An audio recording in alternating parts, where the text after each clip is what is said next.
RiverBender.com's coverage is proudly brought to you by Munganast Burkhart, Alton Toyota, Gerard Fisher, American Family Insurance, Barrett Heating and Cooling, Grid Solar, the power of independence, Haug Orthodontics, creating unforgettable smiles, Lewis and Clark, Community College, Liberty Bank, Bank Locally, Bank Liberty, Macias Insurance Agency, Nautilus Fitness Center, Play It Again Sports in Edwardsville, Terrence and Harmon, Real Estate and Auction, and Roberts Motors.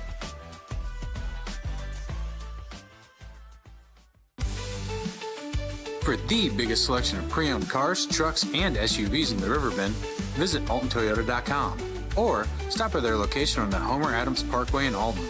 Winner of the prestigious President's Award, Munganast Burkhart Alton Toyota knows how to treat their customers, and it will help you find the vehicle that is perfect for you. For years, Munganast Toyota has been a fixture in the Riverbend, and now Munganast Burkhart carries the tradition. New name, but the same great service you've come to expect.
Good evening.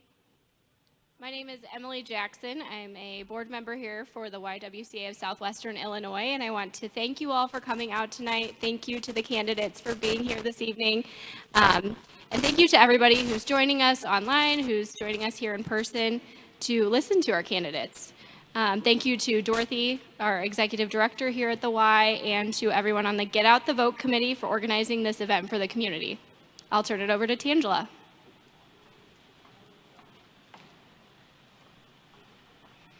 Thank you, Emily.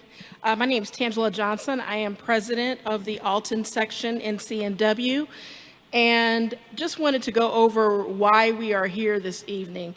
Alton section in CNW has partnered with the Southwestern YWCA on the Get Out the Vote campaign because we recognize and understand the importance of having educated voters and making sure that the community is aware of where our candidates stand and their positions.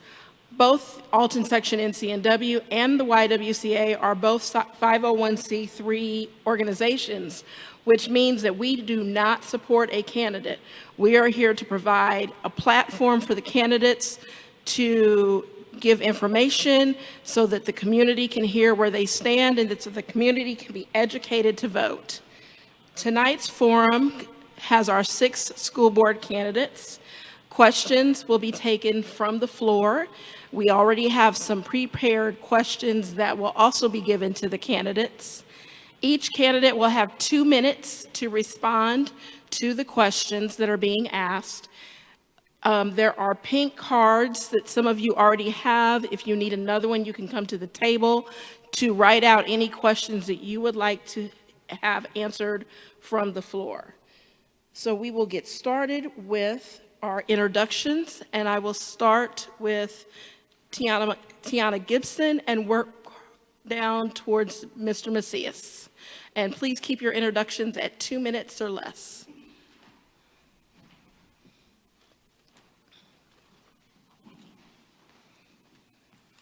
I'm starting to get used to being the first one. No pressure, right?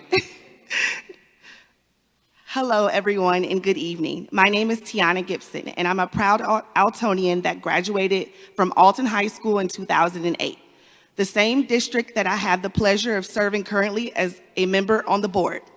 I received an associate's degree from Lewis and Clark Community College, and I furthered my education by obtaining my bachelor's degree from Southern Illinois University of Edwardsville in corporate and organizational communication. In my spare time, I currently serve as the secretary of the Alton branch of the NAACP.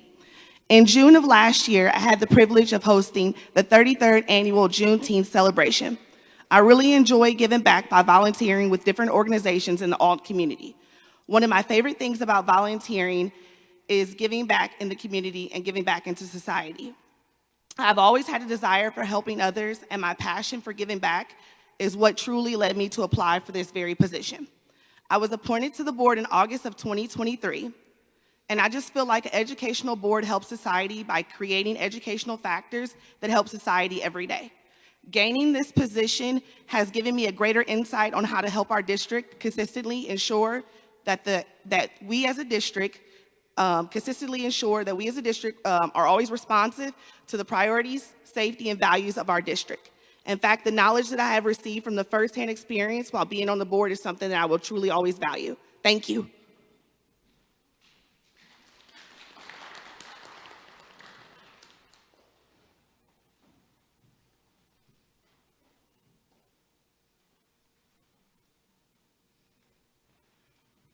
Hey, everybody. Thanks for coming out to learn more about us. My name is Aline Russell. You could call me Allie. My first name tends to be hard for some reason.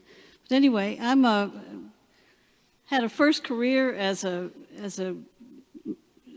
licensed clinical professional counselor and marriage and family therapist, as well as being a pastoral counselor. I've been ordained for all my career, and that was a part of the counseling I did for people who wanted religious counseling. I was there for them. My second career was doing interim ministry, which involved moving to different states to help churches in between pastors to maybe reorganize if they needed to and prepare themselves to receive and to search for and receive a new pastor. I also, along the way, did a lot of teaching. At my counseling agency, we had a training program for new therapists, which I was involved with, and also I served as an adjunct professor in the Master's Family Therapy program from Missouri Baptist. Beyond that, I think the main reason I'm here is because my mother and sister were both public school teachers, and I am deeply, deeply, deeply committed to public school education. It is the foundation of our democracy. And I think, and if there's anything I could do as a school board member to support it, that's why I'm running. We're facing some challenging in the near future, and I'd like to be there to help come up with creative solutions to those problems. Nice to be with you. Thank you.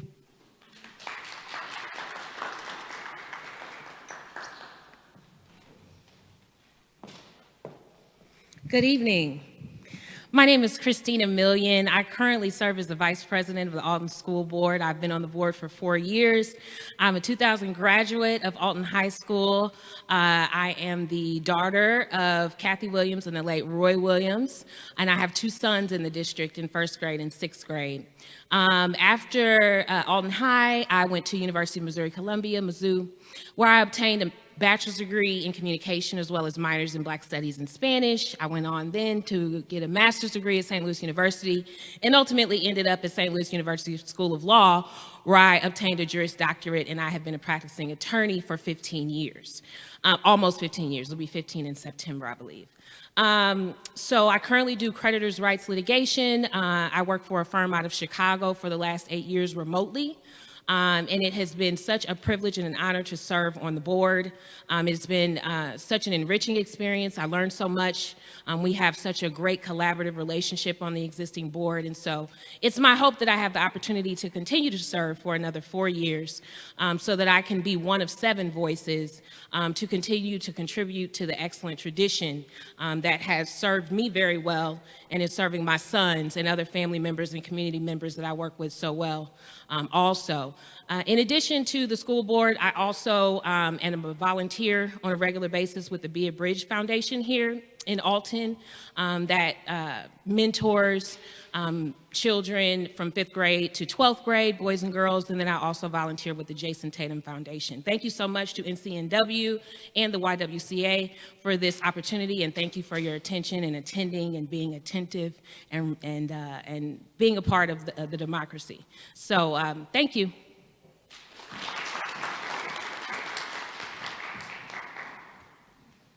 Hi, my name is Jason Harrison. I am an Alton native. My father is a local pastor here. I was born and raised here. I am product of J.B. Johnson Center out there. That's where I took the hospitality class, and then my wife and I went to build a hospitality firm. We have 6 children, 3 that are still in the school district. One is a senior, one is a 10th grader, and one that is a 5th grader. I serve on the Alton Foundation Board, Vice President with the NAACP, and et cetera, et cetera. But the thing about it is I'm committed to our community. That's the main thing I really want to push about me, and the reason why I'm running is because I'm committed to our community, and I believe that I can add value to it. Thank you so much.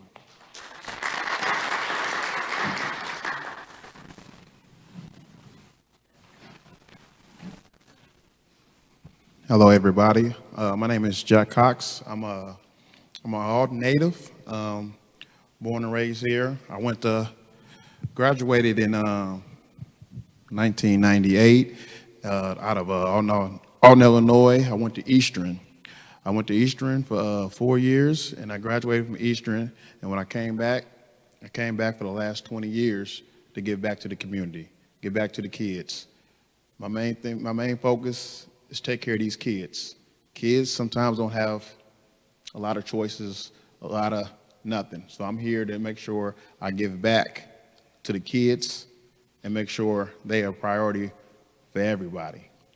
Not just certain kids, all kids. So again, my name is Jack Cox. Like I said, I'm born and raised here, graduated in 98, went to Eastern Illinois, got a bachelor's in industrial technology, construction management. Built my first house in 2006. Ended up building like 3 houses so far, remodeled probably 50 plus. And that's pretty much what who I am, and I hope everybody can get to know who I am. Like I said, my main thing is the kids. In the community, the kids. I've been mentoring and coaching for the last 20 years. Thank you.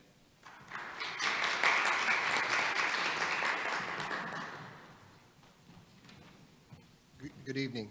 The young people use phones and the old people type up papers, so.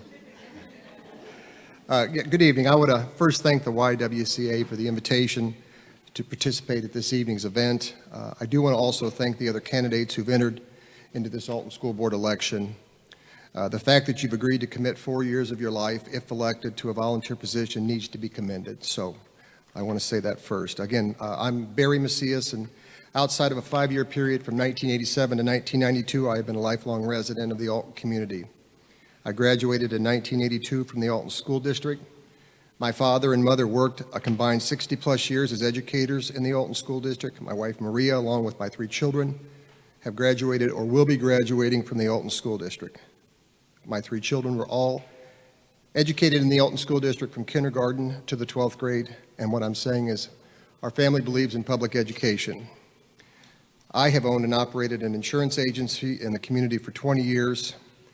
I have committed countless hours, monetary support, and monetary support to the Alton School District. I am a firm believer that the quality of an educational system dictates the stability and growth of our community. I'm completing my 16th year on the school board. I have served on the superintendent search committee. During my tenure, I have served 3 times as a labor negotiations committee member and currently serve as the head of our finance committee for the board. In some circles, I've been considered the athletic board member. I will agree with that assumption. 2 years prior to joining the board in 2009, I was part of a group known as the Athletic Advisory Committee. Through our study and collective efforts, you now see the development of our North Athletic Complex on the main campus that includes a new soccer field and track, along with a new baseball field. I have supported and been part of upgrades to our football stadium on State Street, construction of an auxiliary gym, and renovations to our middle school facilities. This comes along with renovations to every public building in the district. Sorry. Thank you. Well, Mr. Macias, you might as well stay at the mic because the first question's going to you. Okay.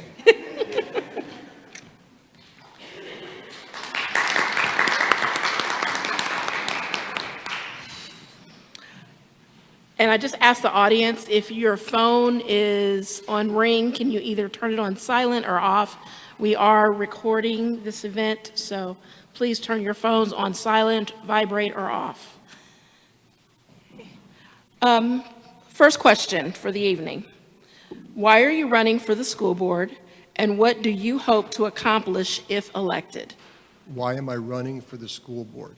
I will be honest with that first response. I have completed 16 years of service on this board, and my last child graduates in May. So I took a long, hard look at what the next move is going to be. I feel like over 16 years, and Ms. Million brought this up, we've got a real strong collective group on that board right now. She mentions one of 7, and we are really one of 7, but collectively we're a single unit. So I feel like I have a lot to offer still. I feel like I've put a lot into the district. And Mr. Cox said it's about the kids. So you don't ever lose that passion. You know, when you get on the Board of Education, and I think all of us that have been on the board have this feeling of we're doing something positive. And it doesn't come with a lot of glory, but we get to see the backside that the community doesn't always get to see. So it's my desire to continue to develop, to bring up test scores. You talk about diversity, equity, and inclusion. I'm talking about development of kids. I want us to be thinking about the children first. You know, I've watched through different things I've done with the Reach Out and Read program. If anyone has participated in that through the district, you gather these first and second graders, and they're like sponges collecting information. So how do we get from the 1-2 level to the 5, 7, 9, and 12 levels, and keep developing these kids? And when we're not developing these kids, we have to ask hard questions of why. And as a board, we go straight to the superintendent, who goes then to the administrative team, and we hold them accountable. And we work as a board, and we work collaborative with the administrative personnel in the district, who I believe are fantastic. You know, it's a great career for teachers. It's not a career that's seeming to be a positive career. It's not a lucrative career, but I strongly support the growth of the district. Good. Mr. Cox.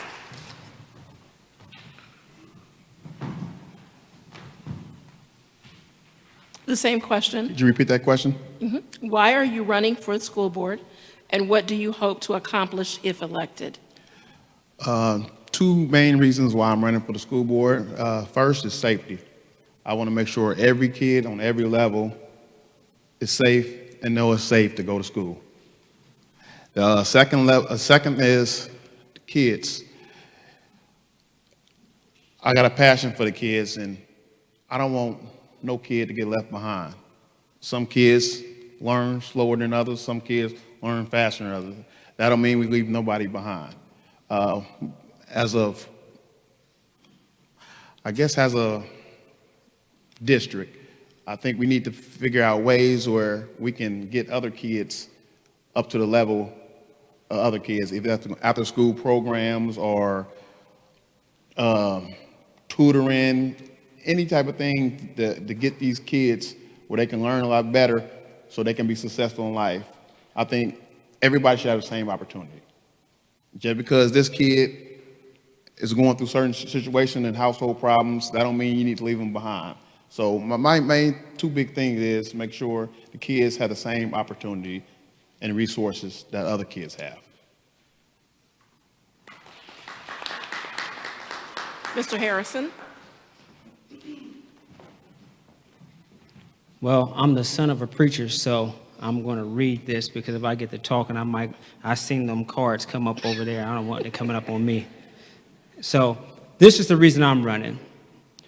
I've seen firsthand the challenges of our children and families face, whether it's food insecurity, the need for mentorship, or the importance of community support in fostering success.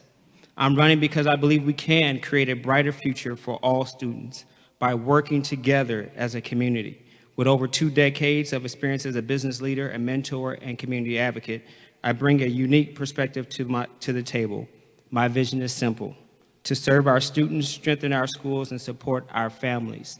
I truly believe when I grew up, what we call the village.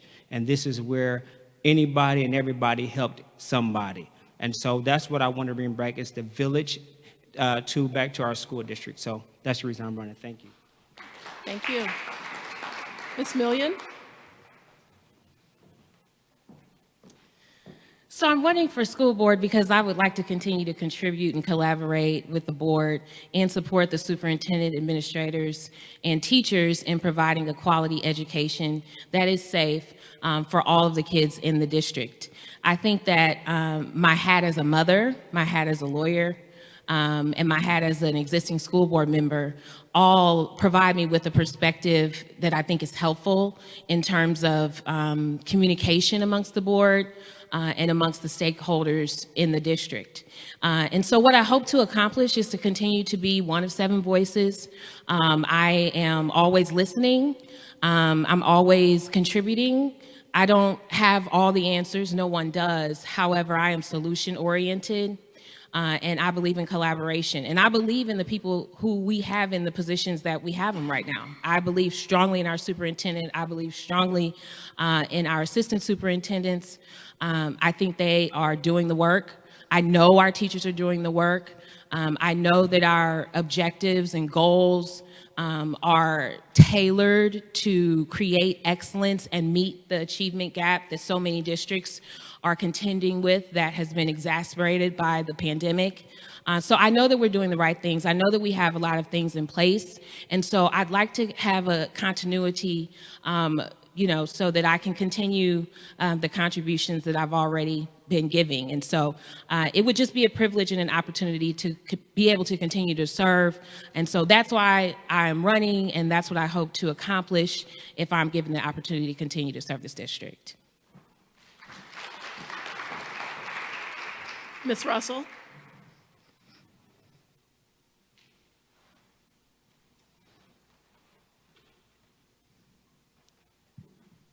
I had the wonderful, it's a little high for me. I had a wonderful opportunity to talk with Christina and with the wonderful superintendent last week, and learned a lot about the school board and its functioning. And I have to say I was extremely, extremely impressed. And it would be a great joy to be able to join them in their tasks. I think the reason I'm running for this is because not only my commitment to public school system, but wanting to make sure that both students and teachers are supported in this rather difficult time. I guess I would hope that my experience and training as a family therapist might at times be helpful. I'm not sure, but in terms of conflict situations, possibly it would be. One of the questions is about how would you deal with a problem, but the big thing is to listen, and to listen actively and carefully to the concerns that people have. Like I say, I'm not running because anything is wrong with this board. It's a wonderful board, and I would cherish being a part of it.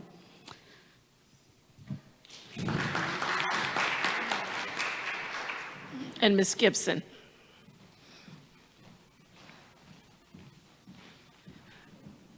Oh, you want to start answering it? Okay.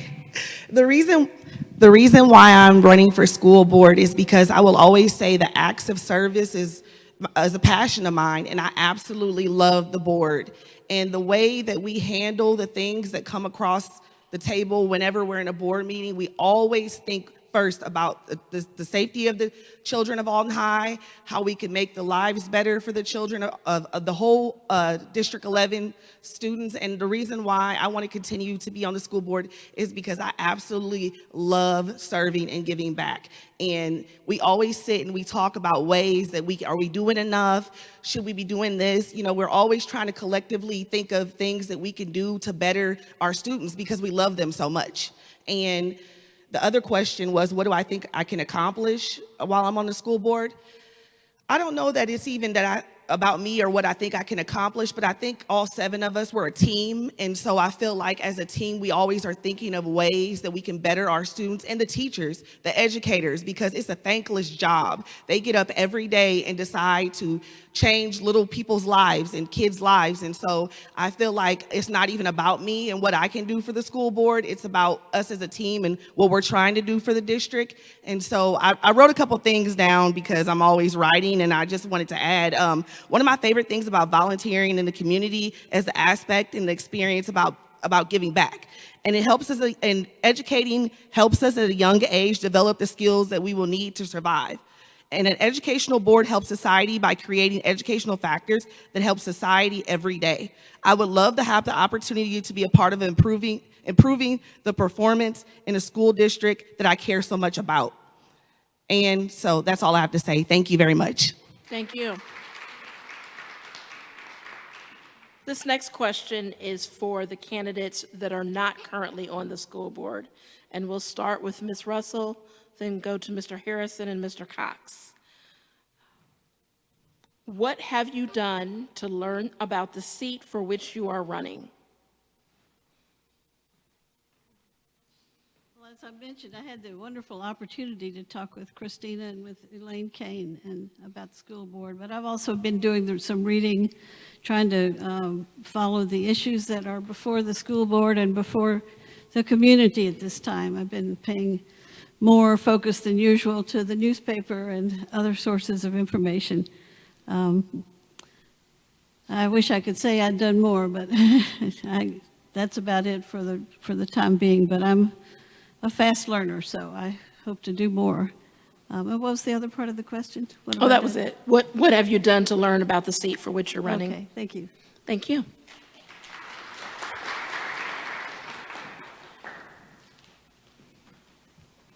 As Ms. Russell stated, we had the great pleasure of meeting with Ms. Christina and our superintendent and Mr. Lowski to tell us about what the school board is doing.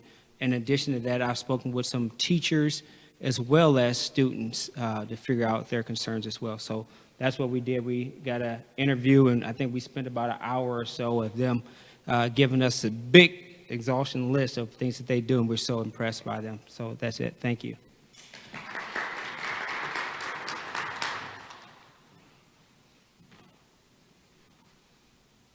Well, after those two, I mean, it's pretty much self-explanatory. But like Jason even said, like I said, we met with the school board people, superintendent.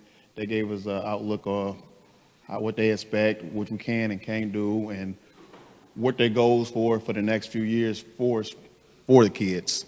But on my own, I then reached out to a few teachers, principals, and just trying to figure out, make sure and learn more about the curriculum, and then each school and their target and what they needs and what's good and what they need to work on and things like that. So I'm still learning about the school board and what I can and can't do. But I'm eager, and I'm eager to help these kids. And whatever it takes, that's what I'm going to do. Thank you. The next question is related to the district's improvement plan. And we're going to start with Ms. Million and then go down to Mr. Harrison, Mr. Cox, Mr. Macias, Ms. Gibson, and then finally Ms. Russell. The school board created a district improvement plan in 2024 to address achievement gaps. The plan has 3 focus areas: creating a culture of belonging, appropriate grade level instruction, and professional learning communities for the faculty. Do you support the plan? If so, what parts are working well? If not, what do you propose to achieve academic success? I absolutely support the plan. I believe the district has been pursuing this plan for 2 years, and Elaine Kane, our superintendent, has sort of drilled into the board's head, drilled into our administrators and teachers' heads about these 3 objectives. The culture of belonging, I think it's working, and that's not just about kids. We want kids to belong. It is a fact that people go where they feel they belong. And so we are always, and I should say we, by we I mean the district, not necessarily just the board, but what the district is looking to do in its programming, in its sports, in the way that they help kids who are behind as well as those who are ahead, looking at the way the work is done to ensure that everyone has that sense of belonging, but not just the kids, also the teachers. And so that looks a lot of different ways for different teachers. So it's about having open communication with teachers so they can tell us what would make your day better, what would make your day easier, what would make your workload more manageable. And so the culture of belonging, I believe, is working. The numbers show that they're working, which leads us to the second one, which is consistent curriculum and instruction at grade level, appropriate grade level. And we are looking at, and by we I mean the district, not necessarily the board, we are looking at not just at the start of the year and the end of the year, but throughout the year, where are our schools performing? And not just each school individually, but each class within each school. That makes a difference because we can address issues throughout the year and not just say, oh man, we messed up again at the end of the year. So I think that's working. And then lastly, the professional learning communities. Anytime you can collaborate with someone who has it figured out, and they don't keep that as a secret and be a gatekeeper, but they collaborate and share that with other people on their team facing the same challenges, that's how things get done. And that's what our teachers are doing under the leadership of our superintendent, 100% supported. Thank you. Mr. Harrison? Yes, I support the plan and for what I know of it. So not being on the school board and not knowing the totality of that, knowing that what they send out for our children, my 3 children in school now, it does seem grade appropriate, a level. But as far as anything else, I would be just talking to say that I understand and I support it in full. What I do know, I do support. Thank you.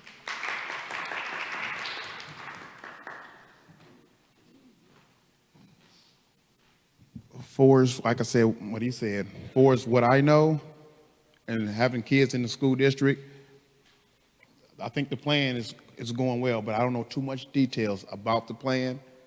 But I noticed when I read that question, for as the gaps, and it's going to go back to help. It might have to be a four-part a four-part solution: school district, the city of Alton, volunteers, and parents.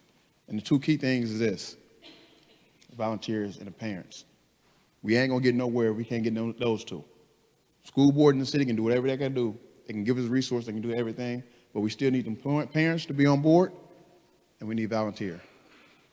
At the end of the day, we need those 2 bottoms. If we can't get those 2 bottoms to connect to the tops, it's gonna be a rough situation. But I'm here to get them parents out here and get them volunteers to help ease everything on the school and the city. Thank you. Mr. Macias. Thank you. I want to express a lot of what Christina said, and I will say to the group, that is what you get from Christina Million every day on the board, so she's really solid. Elaine Kane, prior to that, Dr. Christy Baumgartner, have been working on strategic goals, strong strategic goals over the last a couple of years, and really since the pandemic. I think the pandemic showed us how much gap can be created with educational progress of students, and absenteeism is a big thing. If you think of March of 2020, when we started this nightmare, you had a lot of kids missing school. 22 to 23, I think our percentage of absenteeism in the district was 51%. So that has improved to, I think, 30 to 35% over the last year. But we've just got to get kids back into school. We've got to get them engaged. Diversity, equity, and inclusion. And I like the word inclusion. We've got to get these kids interested in coming into the building. Okay, we're a diverse district. Okay, we've got a lot of different families and a lot of different socioeconomic categories, and we've just got to find ways to get kids excited to go to school. I talked the first time about the K2 categories and the reach out and read and seeing the engagement of these students, and we just seem to lose that through the development of the 4, 5, 6, 9, 9, 12 periods. So culture of belonging and grade appropriate instruction. We used to have the gifted program. My children were involved in the gifted. At the time, I thought it was a wonderful thing, okay? Because, hey, my kid's in gifted. Well, by the time my kid got to high school, I noticed that some of the regular ed kids might have even surpassed them academically. So we got rid of that. Not that it was a bad thing, but we just need to work on developing kids at their progression level.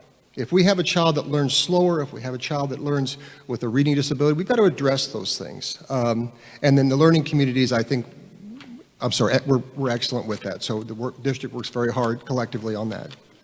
Thank you. Ms. Gibson.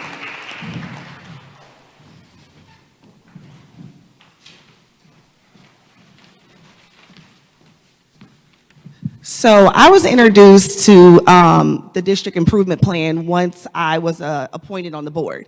And one thing that I'm for it, and one thing that I absolutely love about the improvement plan was the first time that I got on the board, I got to learn and I got to see what exactly it is as a board member that you do. And then I fell in love with the plan right when I heard it, because the three main factors is what helps our board and our students implement the things that I feel like we need in our school to keep continuing to have a great district. And there's always things that we can improve, but we work on those things all the time. And one thing that I really, the first one I like is creating a culture of belonging. Like Christina said, everybody wants to belong, but our job is to ensure that the students feel like they belong and they want to come to school. They want to learn. They want to get excited about things, not just education, but sports, curricular activities, foreign languages. We want them to have the passion right when they come into Alton High and say, oh, I'm so glad to be at school. Or if they're at home and they're doing online, learning, we want them to still be engaged with what's going on and don't lose focus. And the second one is appropriate grade level instruction. I want to make sure I look at it because I stumble over my words sometimes when I'm nervous, but appropriate grade level instruction. And that's to make sure that every student at Alton High is getting what they need in curriculum so that they can achieve their goals in society. So whether or not they want to go to a 4-year university or a 2-year trade school, we want to equip them with the things that they need so that they feel like when they step through those doors, they have everything that they need to succeed in school. And the third one is professional learning communities for our facilities. Oh my gosh.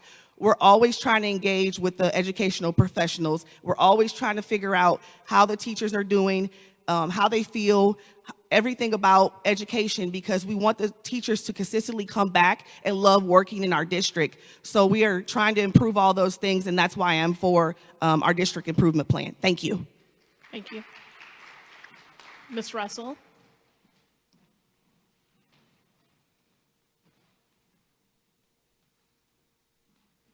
Well, as a mental health professional as well as a pastor, this issue of belonging, thank you, it is a little tall.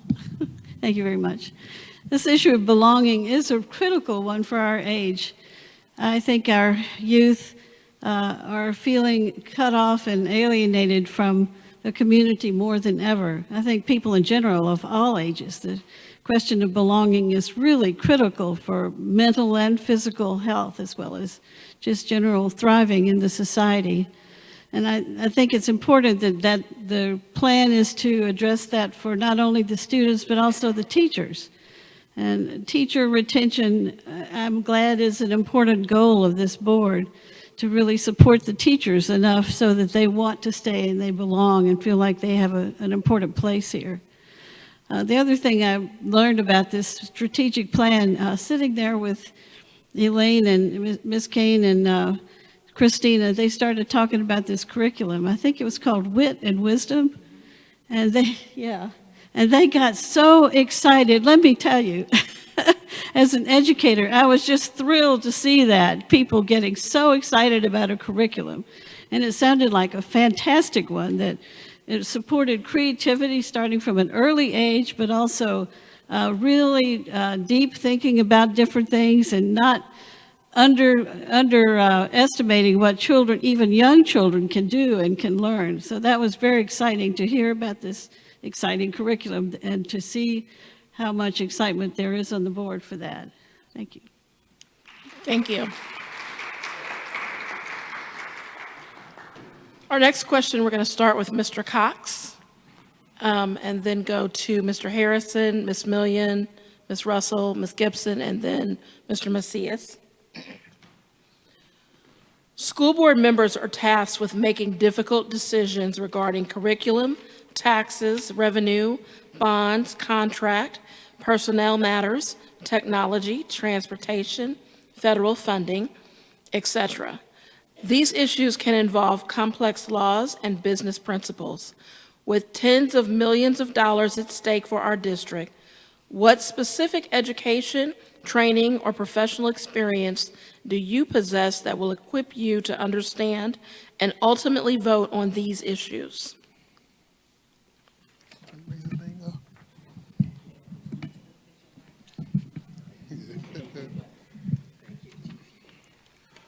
Well, if y'all know me, I'm a numbers guy. That's all I know. I wasn't too good in English and that type of stuff. I'm just a straight numbers guy. I'm by the budget, strict, and I count my pennies. So with that being said, a couple training and going to a couple of financial budget meetings, I should be able to learn for us what the school board doing with the money wise. And like I said, I'm a budget guy, so if there's a way, I'm gonna find a way where we can save some money. But in the middle of that, we still gotta make sure we spend money to get these kids to the next level. And what I mean by the next level, everybody's not college worthy, but everybody have an opportunity to do something different. Trade school, anything. Like I said, when I was growing up, preach college, college, college. Now, these kids, they got chances to come straight out, owning a business, learning how to own a business. So for the contracts, the revenue, the taxes, I would learn that. I would take training. I would get the proper training to understand the school budget and all the numbers, because that's where I am. I'm a numbers guy. Other than that, that's pretty much it. Thank you.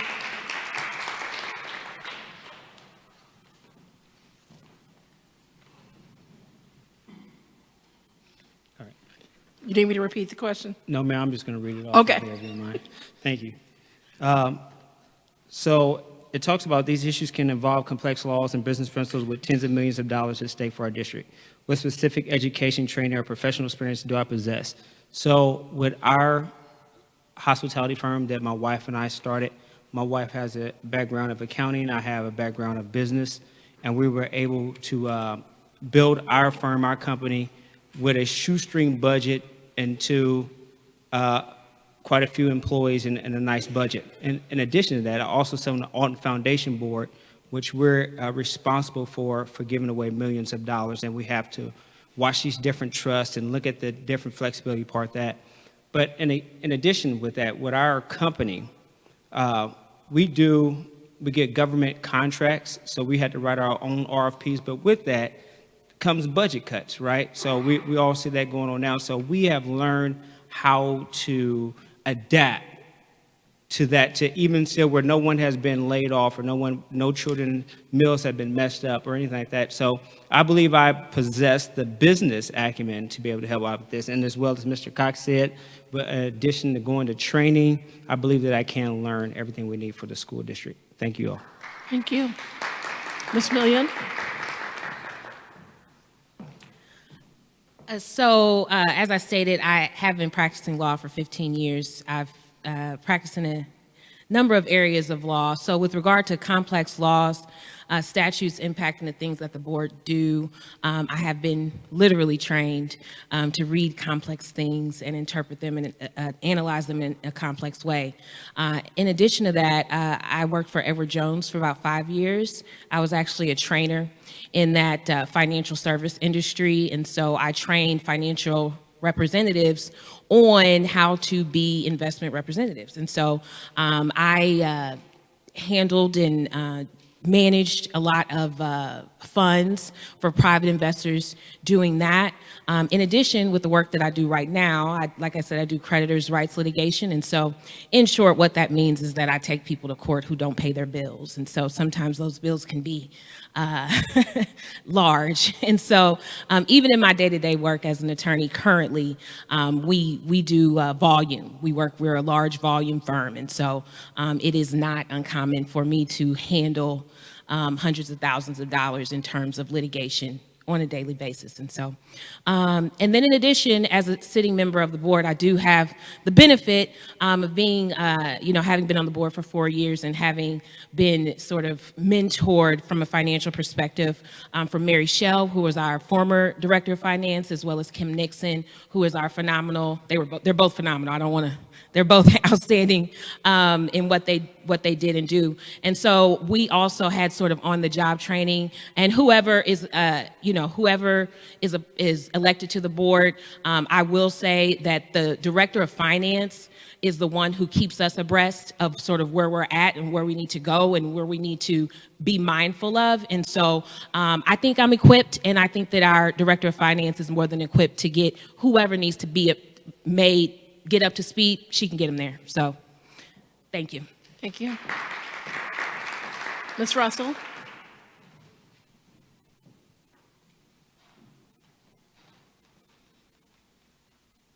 Well, I won't say this is a strong point for me, but but I have, as the moderator of churches, several churches, every year, of course, they would draw up a budget, and as the moderator, I would be responsible for understanding those budgets and helping them to discuss it and so forth. But that being said, I think my main role, on a board in terms of the finances would be to try to make sure that the budget reflects the values of the organization. That's the important piece for me. Thank you.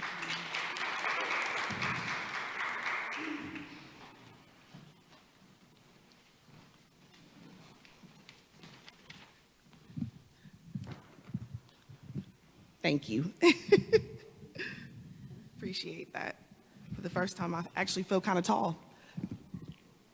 I do not at all have a background in finance, but I have worked with our director of finance when I got on the board, Mary Shell. She was phenomenal on teaching me and asking me, is there anything that you don't understand that we can help you with? And then once Mary Shell retired, then Kim Nixon came in, and she was phenomenal as well. We also have a great superintendent that helps us whenever we, have questions, because the board is always working together to try to find ways to save money.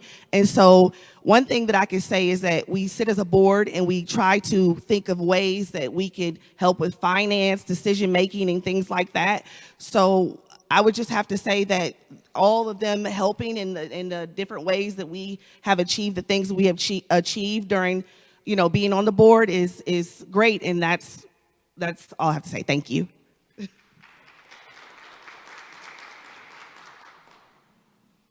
I mentioned when I started that I've got the most tenure, and I probably have seen most of all the financial experiences of the district. But I am a business owner. I have been for 27 years, and I employ nine people. So I understand a little bit about how finances work and how you have to budget.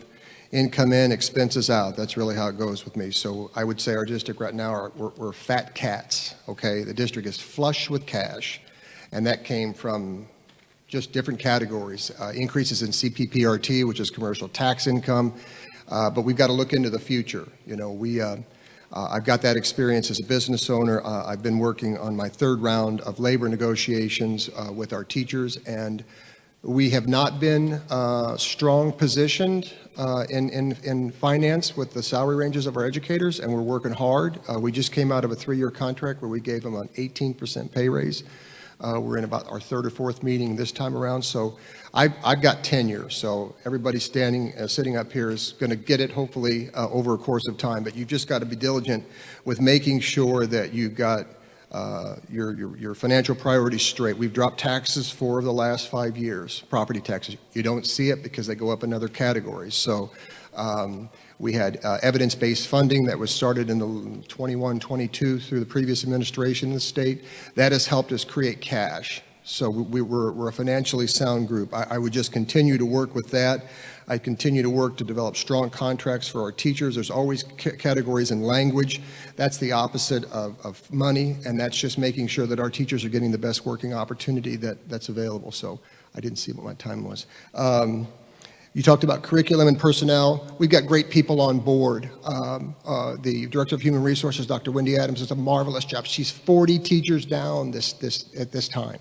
close to 40 vacancies in the district, 4,000 vacancies in 2024 in the state of Illinois. So we're losing teachers. People don't want to go into education, so that's another task that we have to try to be successful. Okay, sorry. Thank you. Our next question is related to the budget as well, and we're going to start with Ms. Million, go to Mr. Harrison, Mr. Cox, Mr. Macias, Ms. Gibson, and then Ms. Russell. How would you prioritize spending in the district budget, and what areas do you feel are most critical for funding? So that's a interestingly worded question, because it's not really a matter of how I would prioritize it. It's a matter of what is a priority. And so what we are facing, the biggest one that jumps out at me in my mind right now is probably transportation. We have to transport kids to and from school every day. And as we all know, the price of gas goes up. As we all know, just like there's a t-shirt shortage, there's a bus driver shortage. And there's also not a lot of bus companies that can accommodate the size of the Alton School District, which means that we are sort of at the mercy of an entity that we cannot control, but that we absolutely need, right? And so when Mr. Macias was talking about us being flush with cash, yes and no. We are at the moment, but that could change very quickly. I'm sure if you all are here, you're also paying attention to national news. And so there's also things going on at the national level that could threaten the funding that we've relied on for various things that we have to be mindful of. So what would I prioritize? I mean, we prioritize our kids and our teachers.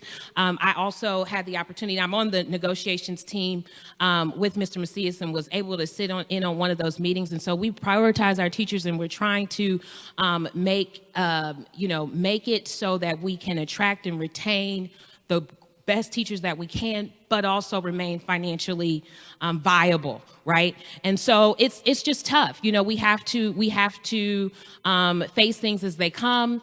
We just did a lot of sports renovations, and we want to make sure that our facilities are competitive with local area facilities, because it makes a difference, right? So whatever is a priority, we address as the board, but we are always mindful that feast does not last forever. And I know from the more tenured members of the board that famine may be a coming. So that's what I have to say. Thank you. Thank you. Mr. Harrison? Again, by not sitting on the school board yet, I believe that what I would prioritize on without seeing the budget and the actual numbers would be teacher retainment and student development. I know from ourselves, my wife and I, we have had to pay for our tutoring for our children out of pocket, and we are blessed to be able to do that. However, there are many parents who do not have those loose funds for that. So I would like to see more dollars going to student development after school to get them back up to the level they need to be. So thank you. Thank you. Mr. Cox?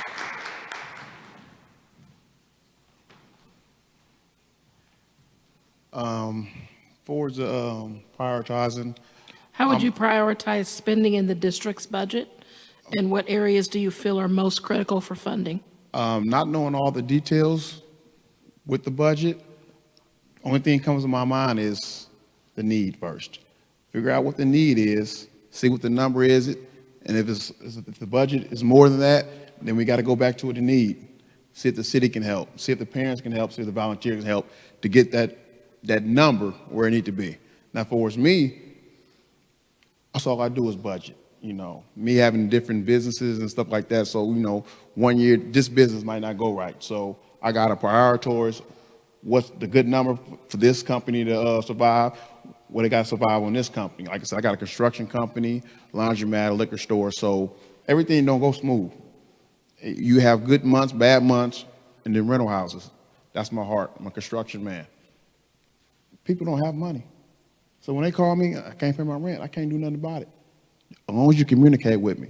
So knowing them numbers, you just got to take the numbers, help who can help, and just get volunteers and help towards the spending part. Like I said, we can't force nothing. A budget is a budget, and we got to go by it. But at the end of the day, it still got to have a number to it. So if the needs for these kids to get extra learning, get them back and forth to school, if it's $20,000, and to get everything done it's $30,000, we got to step up and find that $10,000. We might not can take it from here or take it from there. Well, we got to get that $10,000. So we got to find out how to get it. So it's just going back to the need, like I said, and just put a number to it. That's all. Thank you. Mr. Macias?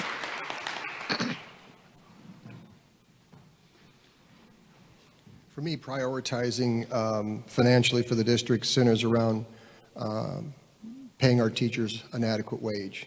I don't know the statistic. I know it's greater than 60%, but if you look at the pie chart of our expense categories, tort and working cash and education, or salaries of our educators, is the biggest percentage. And you've got to be smart with how you're spending money. You can't take in $1 and spend $1.20, but we have got to find, and Mrs. Million and I are talking about negotiations right now, we got to find a way to pay these teachers. It's such a competitive marketplace.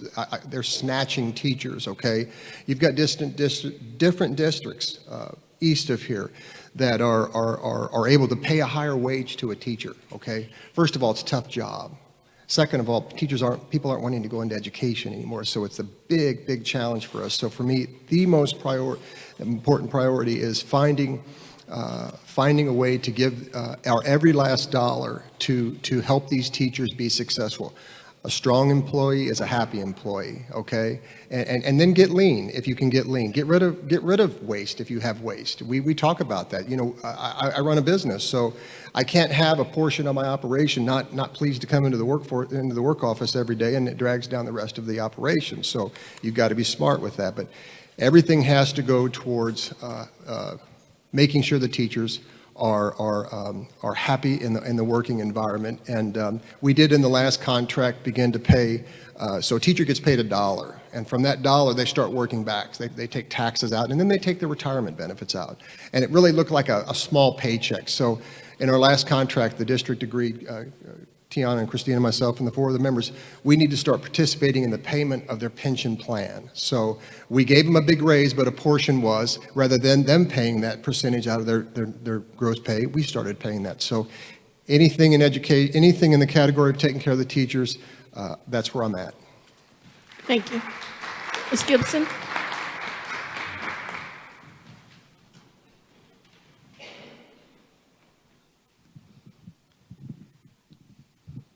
How would I prioritize spending the district's money? Well, my priority will always be the students and ways to implement different things for them so that they are achieving what they would like to achieve while they're all at Alton High. And the second one is what Barry and Christina talked about, and that's keeping our teachers at our school. It is a competitive market out there, and we're seeing teachers all the time decide, you know what, I don't want to do this anymore. And another thing, I don't want to do this anymore. I don't get paid enough. So our budget, we're always keeping an eye on our budget so that we can make sure that we hit all the areas that we need, because it's never a thing of having too much money, but it's a thing with having less money. And so we're always trying to think of ways that we can consistently prioritize our teachers and our students at the same time, and also our parents and our families. And the reason why I say that is because their tax dollars go into schools. And so we're always thinking of ways that we can help in the community and serve the community, the students, the teachers, the faculty, everybody that makes up our district. And the other question is, what areas do I feel are most critical for funding? I would say after school programs. I would also say ways to equip our students by, like someone had mentioned, tutoring. When I was at Alton High, there was plenty of opportunities for students to have tutoring and they went to after school programs for tutoring. So I would say funding for tutoring. I would also say funding for transportation, because transportation is a big thing for us. And we've had some issues with our transportation at Alton High, but I think that us as a board, we have handled it pretty good, because the safety of our students is the utmost important for us. So prioritizing all of those things are a big thing for me. Thank you.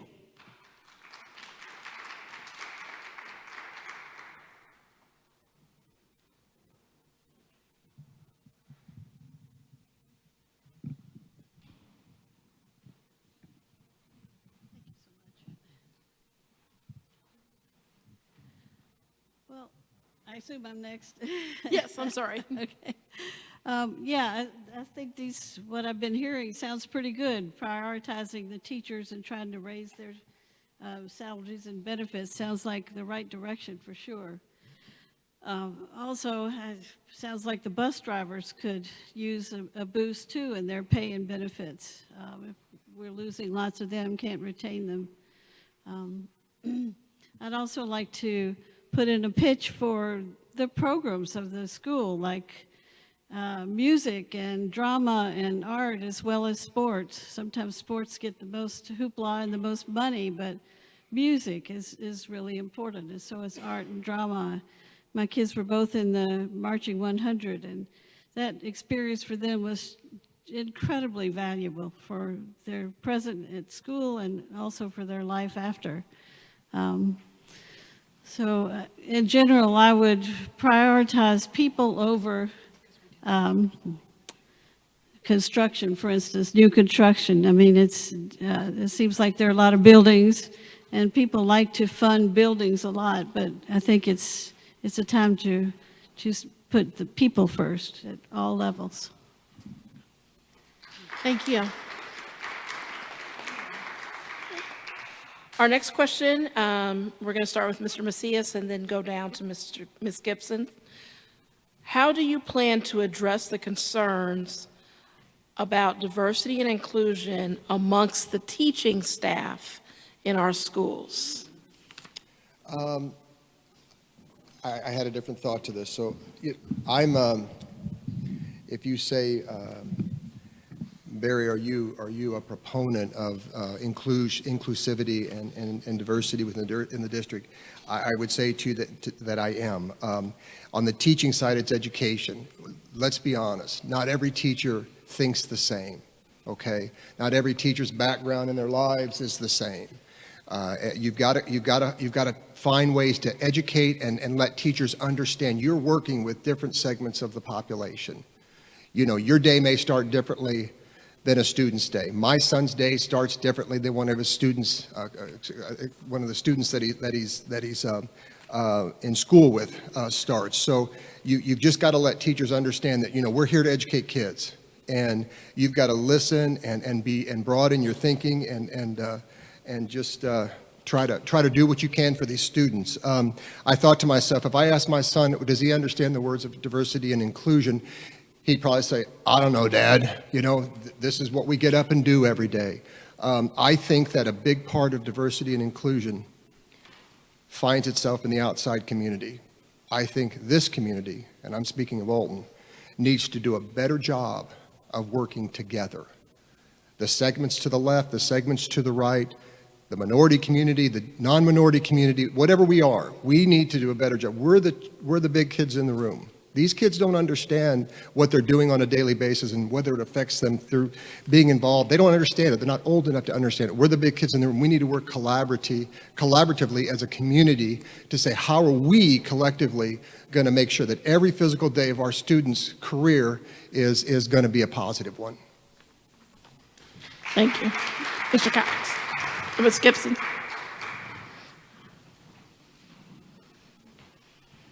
So the question is, how do you plan to address concerns about diversity and inclusion within our schools? Well, I believe as a board, we're the first part of setting an example for our community and our students. And I wrote this down before I came because I'm a firm supporter of DEI. And what are the 4 pillars of DEI? Educator growth, professional development training, and hiring practices. And I believe that feedback from the community, feedback from teachers, diversity training, all of those things make up a big part of what we all need to work on every day, and to equip our students with knowing diversity and walking down the hallways and saying, you know what, you look different from me, but that's okay. We can come together and we can support each other as students. We can cheer each other on. And I see it in the school. I see it in the game, Alton High athletics and the games and the different ways in the communities that we support each other. But there's also room to help, and there's also room to grow. And I believe that we do need to grow. And I believe change to refer diversity among teaching staff, well, more training. I think more training is always something that could be is a helpful thing, and that some teachers might not even know that they're not implementing diversity because they're just unknowingly not knowing this. And so more training, more talks, more feedback, those are ways that I believe that can help our community grow and of course our district grow. Thank you. Thank you. Mr. Cox? Yes.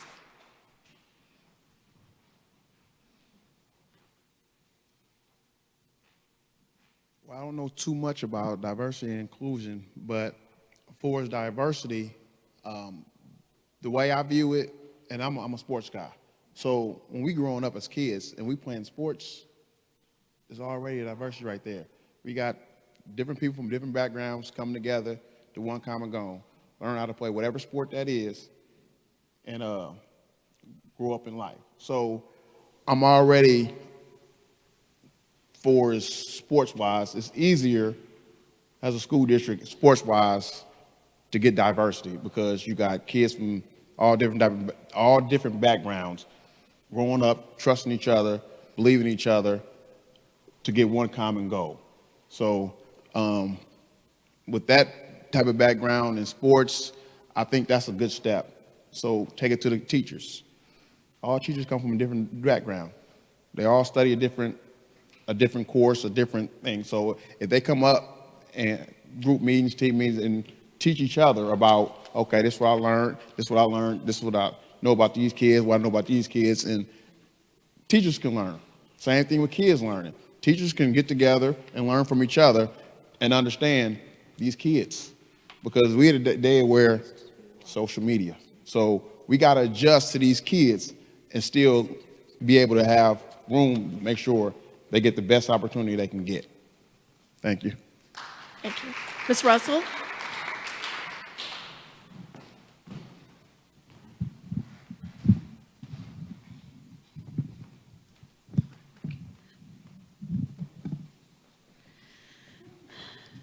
Well, I think there's a misunderstanding about diversity in our culture. It seems like it's gotten kind of twisted into you hire somebody because they're diverse regardless of their qualifications. That's not the intention at all.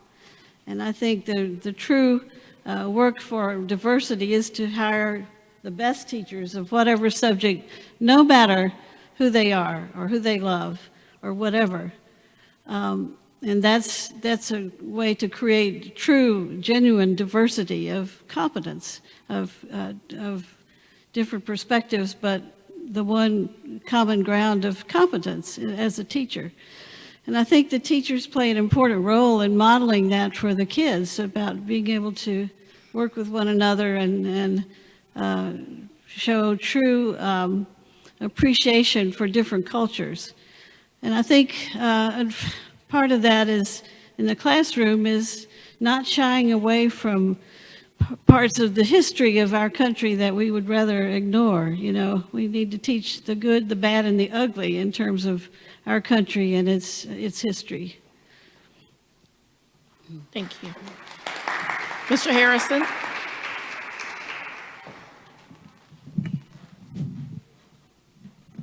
Well, when I think of diversity and inclusion, the first thing I do is scan the room, and I see a diverse crowd in here, and I believe that we're all included. The thing I would think about in the school is first, it mentioned the concerns, and I don't know quite the concerns that they have because I came up in the Alton School District, but I would think about, okay, so when I think about students, I think about, is their voice heard? So that's what they want to know. I know with me personally, I feel more comfortable with people who look like me when I walk into a place that's foreign, right? So I try to find somebody that's relatable with me so then I can find, okay, do you know about my struggle? Do you know about my walk? How are you going to deal with me? But at the end of the day, if it's man, if it's woman, if it's female, male, whatever it might be, black, white, whatever it is, as long as you hear me, as long as you treat me as equal. So that's what I think about with diversity and inclusion. And when that goes to the school and we think about those who are dealing with students properly, well, we have to praise this. We have to pump this. We have to lift this up more. So, and make it our culture so that diversity is praised. Inclusion is praised so much that people now want to be a part of it to where they know if you're outside of this culture, if you're outside of this part of treating people like they're part of this village, then you don't even want to be a part of this yourself. And so I really believe that if we focus on praising teachers and praising ones, thank you, that are with doing the diversity and inclusion already, I believe that we really can make it happen in our school district. Thank you. Thank you. Ms. Million? So earlier we spoke about the district improvement plan, and it was from the lens of the achievement gap. But I think it also is very helpful when you're talking about diversity and inclusion, because it starts with a culture of belonging. And so if you're talking about making sure that folks from diverse backgrounds feel included, and you focus on a culture of belonging, then you can ensure that whatever concerns exist are addressed and hopefully minimized. I think also the professional learning communities that I started to talk about a little bit is also a helpful tool in terms of working within the group that's in the setting doing the same work that you're doing to learn from one another. So if we have a whole, 8th grade math teachers and they're all dealing with 8th grade students teaching math, and one is having issues revolving around diversity and inclusion, and they've solved that issue, addressed that issue, and we have a professional learning community that creates an environment, opportunity, and space for them to share that experience. That's how we address these issues, person to person, experience to experience, collaboratively. And so I think those are the things that the district is doing. I think the improvement plan addresses that to the extent that we can. It's a hot topic. It's an interesting word right now, or series of words that I think means different things to different people. And so that we don't get caught in that sometimes tricky matrix, I think what we focus on as a district is a culture of belonging. And I think that's the most focused and effective and efficient way to go about it. Thanks. Thank you. Our next question, we're going to start with Ms. Gibson and work our way down to Mr. Macias.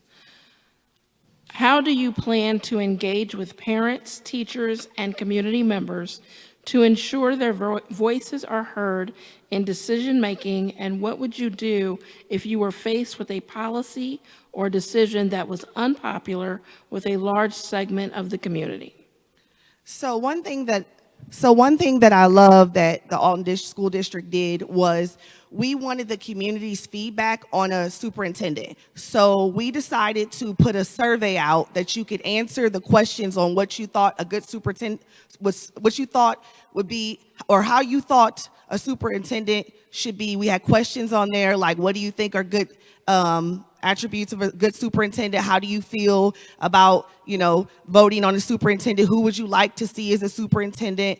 So that was one way that we connected with the community, and we were able to get feedback on what they were looking for when they decided to, when we decided to vote on a superintendent. And so how do I plan to engage with parents, teachers, and community members to ensure their voices are heard on a decision-making level? Well, that would be to simply, when I'm out at the grocery store, ask people questions. Hey, do you have kids at Alton High? Hey, do they like the school? Hey, or what are some ways that we can change some things at Alton High? How can we make it better? I think the one-on-one connection that you get with the community, that really helps shape our district, and it helps us improve. I think we could put surveys out there. I think we could talk to our, family members. We could talk to the community at church. We could talk to the community in the grocery store, at the gas station. Those are ways that I feel like that we can connect, because we're an open board. We're always wanting the community to come out to our to our school board meetings. We're always encouraging the community to come out and let us know how they feel about things. And we want to hear back from them. We want them to talk to us about ways that we can improve, because we're a board, but we're not a perfect board. So we always encourage the community to share their thoughts with us, and we really do mean that. Thank you. Thank you. Ms. Russell?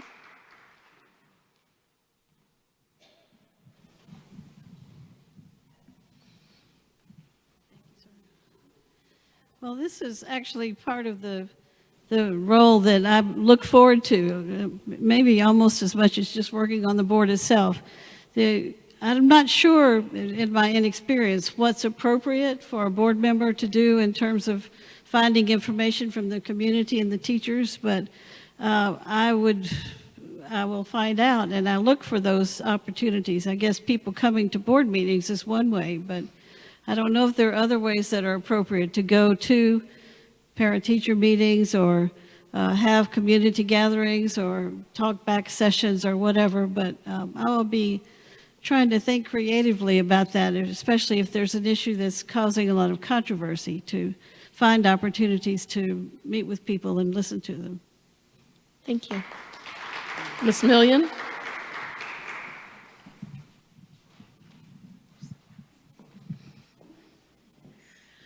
So as a board member, I can't emphasize enough how it is a board of 7. It is not a board of 1. And so it can be tricky waters when you're trying to gather feedback from the community, because I cannot make any guarantees about what the board would do. It would be inappropriate for me to do so and extraordinarily presumptive. And so in terms of gathering information, I rely on our superintendent. I rely on our assistant superintendents. I rely on our principals, our teachers.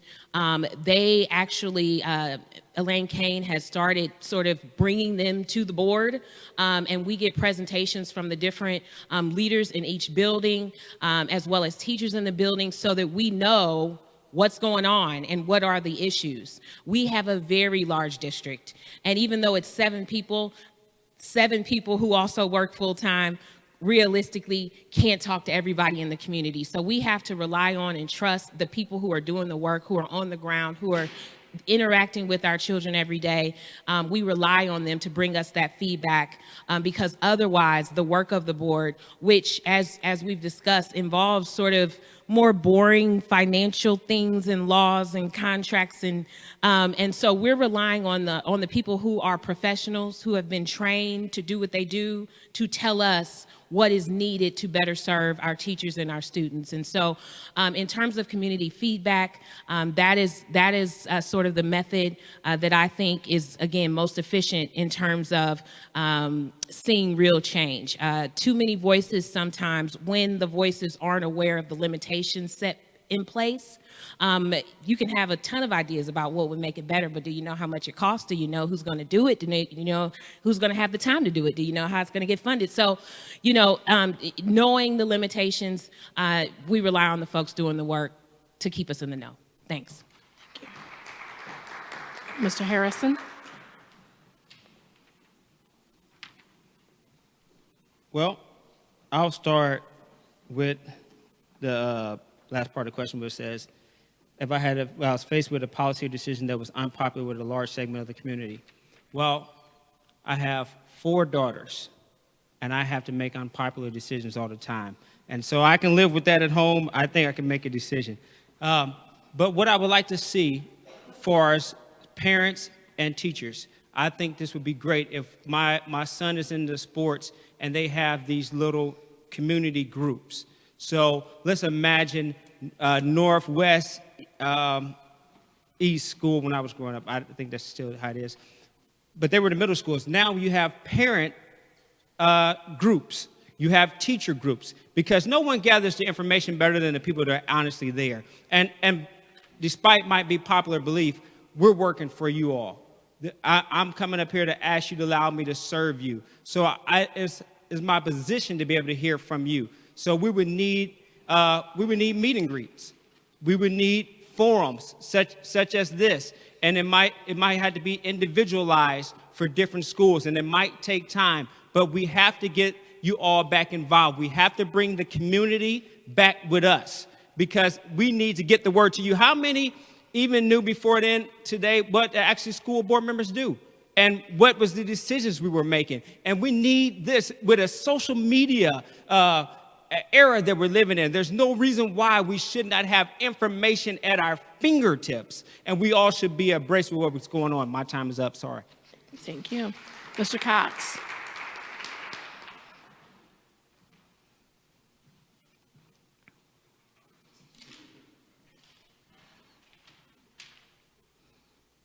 Well, I look at this question a little different. And what I mean by that is being in the community, as a mentor, a business owner, I think the key thing is this: being transparent, truthful, and honest. That's the key right there. Group gonna make unpopular decisions. Everybody's not gonna like it. But as long as you've been transparent, truthful, fairly, and honest, we gotta live with that result as a group. That's all I have. Thank you.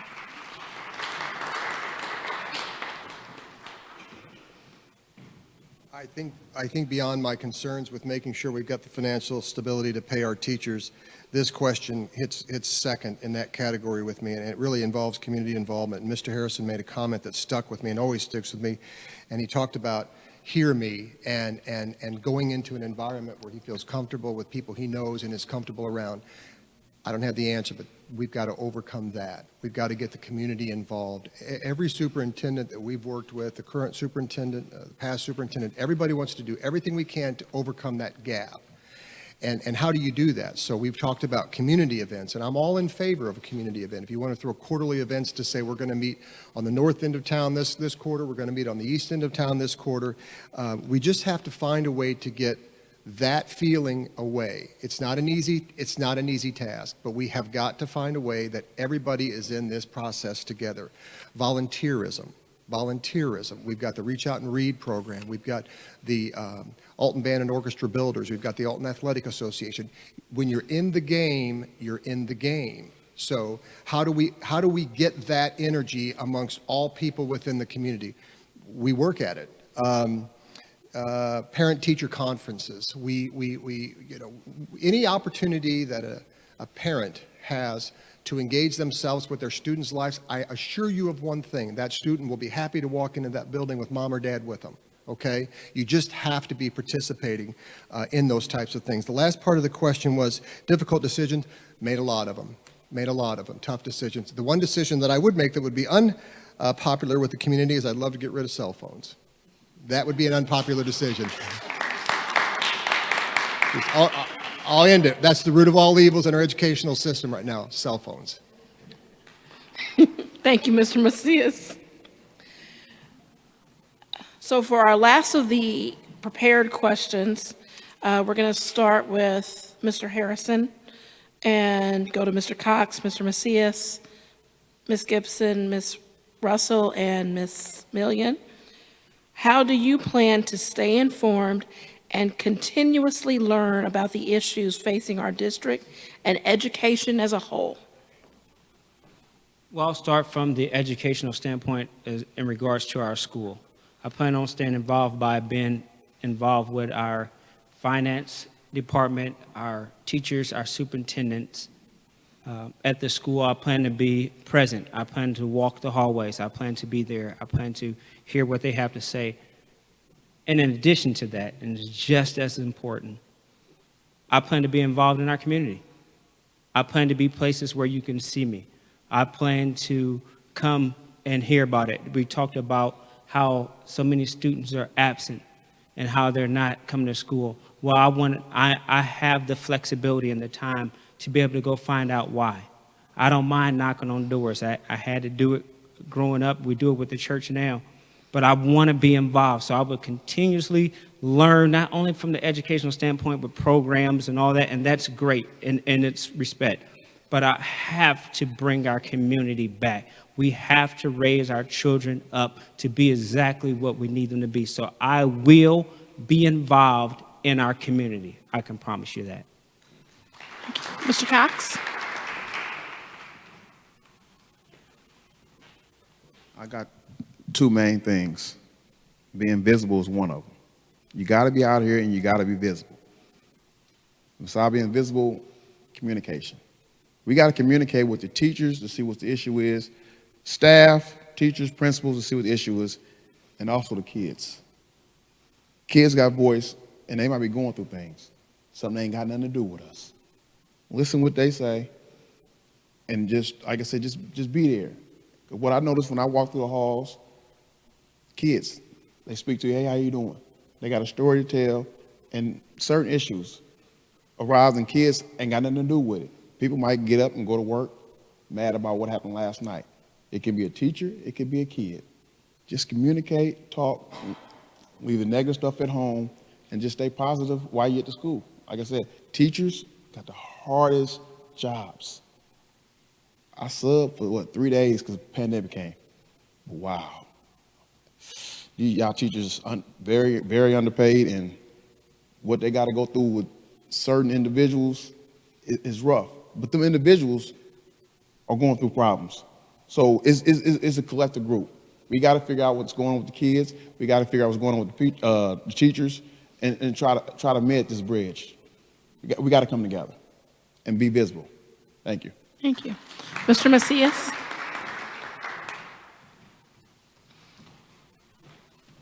If I look at the question and I think about being on the Board of Education, how do you plan to stay continuously informed and learn?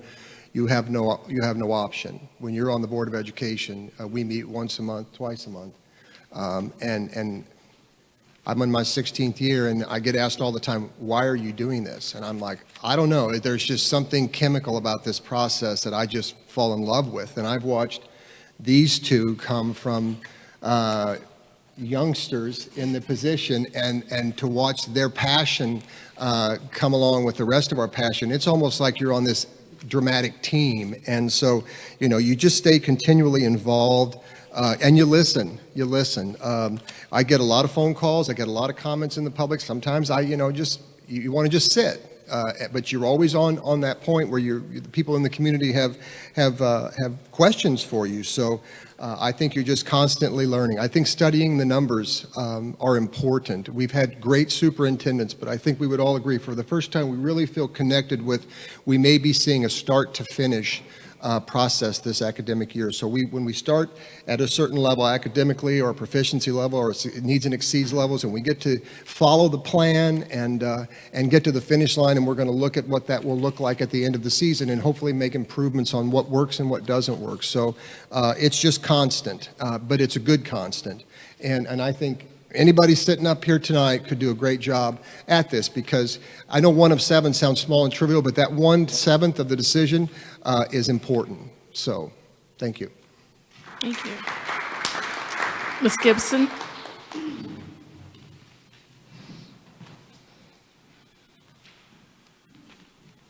Yeah, you can ask me the question. How do you plan to stay informed and continuously learn about the issues facing our district and education as a whole? This is not just a hobby for me, it's a lifestyle. And I talk about us in one because we are one. And the way that we stay connected, or the way that I stay connected, is when I'm in the building. Sometimes I walk the building, I might go to the bathroom, I see kids, I say, hey, how are you? They speak back on, what is your favorite subject? I might ask them. I never even tell the board members that I do that. And I think that Barry's being a little modest, because we actually met last year, I think like 43 times or more. So we're constantly always meeting, and we love it. We really do.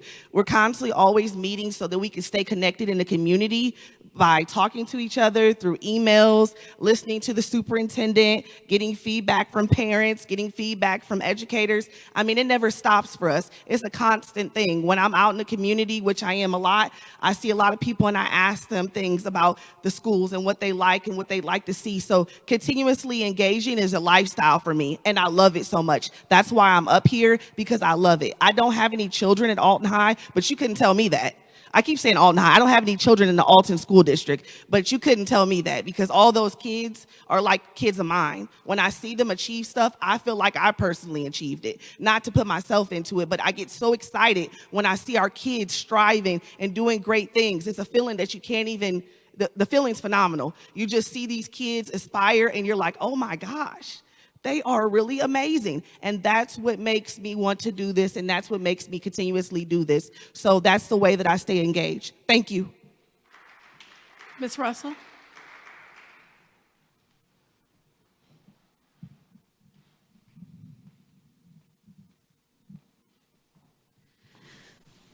Well, let's see. I think that in addition to what I said before about finding opportunities to meet and with people, with parents, with kids, with members of the community and listen, that's important. But also, since my kids aren't in school anymore, I would I think it's going to be important to me if I'm in this role to attend school events again, like I did when I was a parent, and to go to the games or to go to the musicals and the whatever is going on at the schools, to participate so that I really get to know what's going on. I think also as a older person, it's a challenge to me with new technology, but I think it's important that I keep up at least a little bit with the apps and the things that are going on, try to figure out what impact AI is having on kids, et cetera, all those things.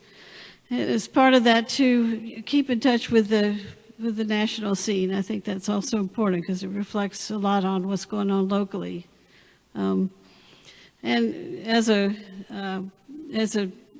educator, I think I will be curious about the curriculum.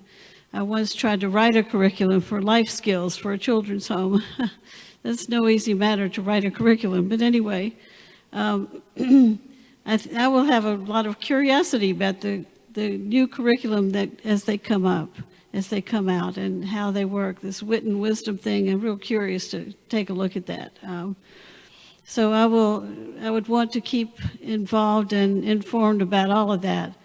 That's a tall order, but it's important. And so it sounds like there will be opportunities to actually hear from parents and kids. Thank you. Ms. Million.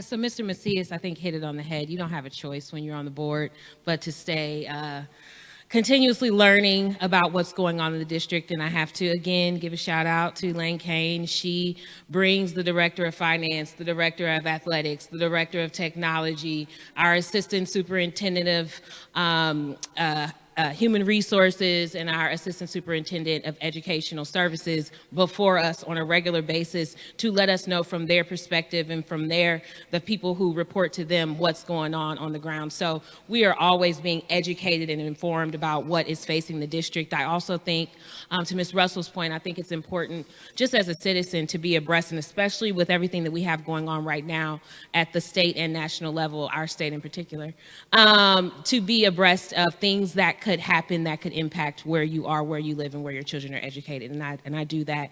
Lastly, I do have 2 kids in the district, 6th grade and a 1st grader. I also have nieces who are very talkative, and I also mentioned Bea Bridge that I work with kids from the district with that, and so I'm always trying to sort of solicit information, inside knowledge about what's going on and what their days are like when we're in a comfortable setting with somebody who I think they're comfortable with, so that I can know directly from the kids what it's like to walk those halls every day. So those are sort of the methods that I use in order to stay informed. And then lastly, I'm just a naturally curious person, which you may or may not be able to tell. And so I like learning, I like listening. And so it's sort of, I can't turn that off, and it's no exception when I'm serving on the board. Thanks. Thank you.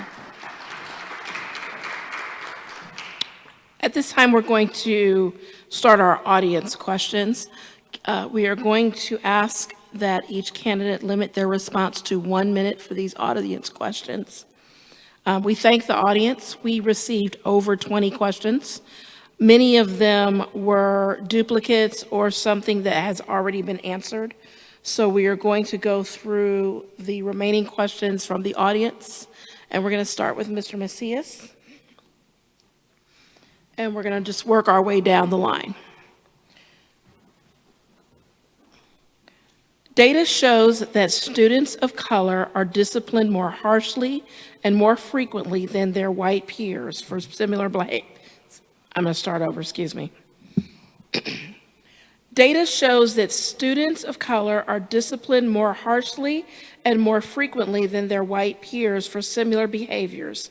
What specific policies or practices would you support to address racial disparities in school discipline while ensuring a fair and supportive learning environment for all students? I think for me, thinking of our district, I hope that we don't discipline kids, minority students differently than we do. Statistically, if it says that, then I have a problem with that. We just need to continue to educate our administrative team and our teachers what is important, and that is of learning. So with Senate Bill 100, we hoped that we might come up with some solutions. I think there are still gaps in that. I think our district has some gaps in how we are disciplining and expelling students on the expulsion category in our district. A lot of that is behavioral. A lot of that comes from fighting, and we just need to find ways to get these kids excited to come into the building. So I would be on board for whatever the district is working on to try to make sure that's not a statistic that's part of the Alton School District. Thank you. Mr. Cox?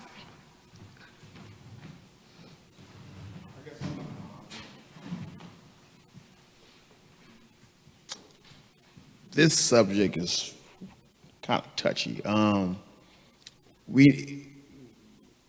Well, since I'm not on the school board, I don't know, so I'm on the outside looking in. And what I see is transparent. Just be transparent with your rules. You gotta find different ways to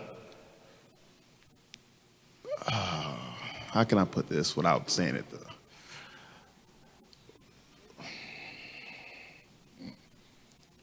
I don't want to say what I want to say, but I guess just the main thing is find a different alternative before you got to kick them out or expel them. And find out what the root of the problem is. What can we do to work on this? Get both parties involved and get both parties involved and try to figure it out. Thank you. Mr. Harrison? Can you repeat it one more time for me, please? Data shows that students of color are disciplined more harshly and more frequently than their white peers for similar behaviors. What specific policies or practices would you support to address racial disparities in school discipline while ensuring a fair and supportive learning environment for all students? The first thing that would come to mind with me, if I was addressing it from our company standpoint, I would like to see who is expelling these children, who is setting up this recommendation. Or is there a pattern or a trend with this? Because that's unacceptable.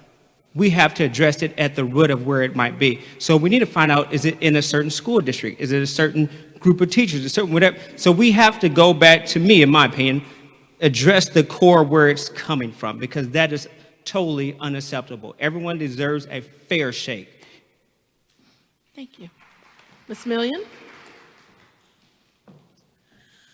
So in terms of addressing what I guess what we would call it is a disciplinary gap along racial lines, what I know that the district is doing is looking at every individual child and incident individually.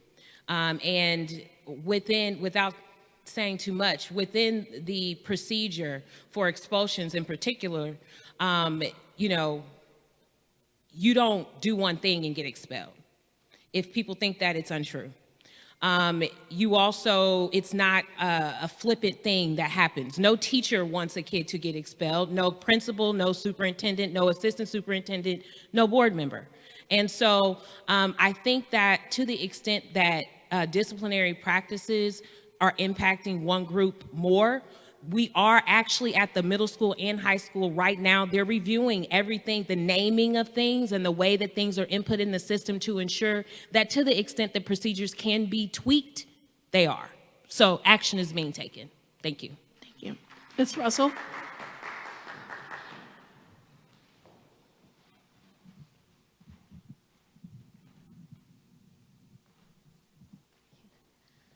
Sounds like a lot of good things are being done. I think that all I could say as a potential board member is I would hope that the board and administrators, teachers could take time to really try to understand the culture of the child, the cultural context of any child that's in trouble for whatever reason, as a prelude to coming up with tactics, but it's also important to look from the outside and see that there isn't any kind of disparity. That, like Jason said, that's totally unacceptable. Thank you, Ms. Gibson.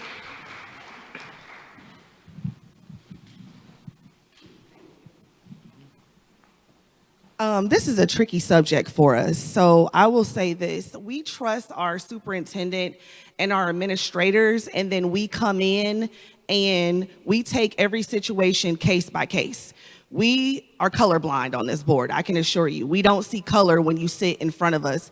We see the action that took place, the what has happened, or your actions for us to make a decision on what we are going to do next within every child, you know.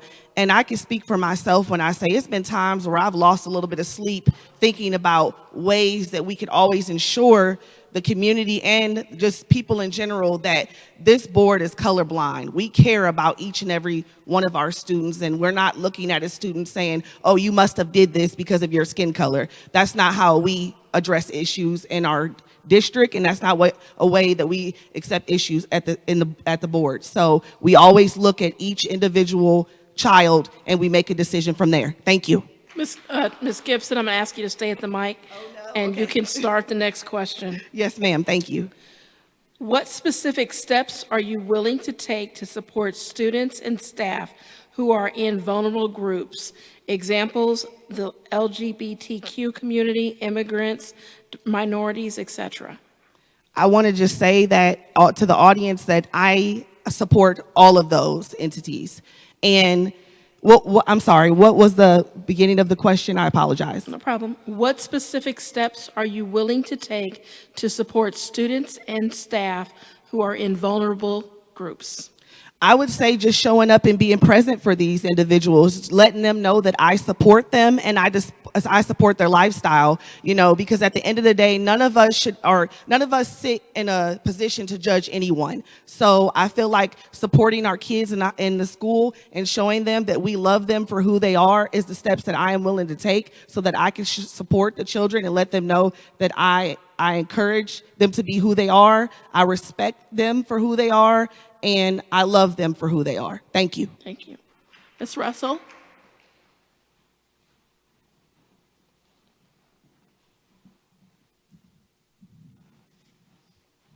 Well, don't have much to add to that. It's, I think especially with any group that's targeted, I think it would pay for me and all the board to pay special careful attention to when policies are made or when disciplinary things come before us. But also just in general that has something to do with this culture of belonging that is part of the goal of the district, to create that culture of belonging where everybody belongs, no matter which one of those categories you might fit into. Thank you. Ms. Million?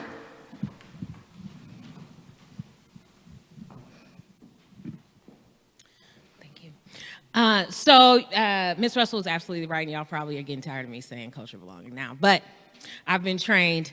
And so to her point, I think, again, if we focus on a culture of belonging, I support students, and I support teachers, and I support administrators regardless of their race, sexual orientation, religion, or anything else. The school is an institution of learning.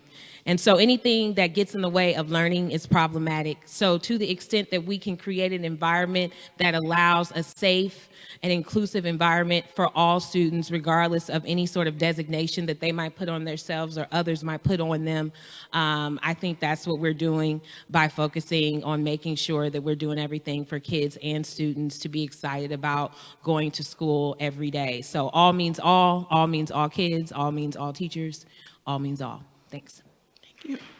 Mr. Harrison? Can you repeat it one more time for me, please? Sure. What specific steps are you willing to take to support students and staff who are in vulnerable groups? Supporting their platform. That's it. We just support the people's platform, as everyone stated about the culture. That's all we can do is build for it. We can build it by supporting the platforms for everyone. Again, education is our background of what we're trying to do. Thank you. Mr. Cox?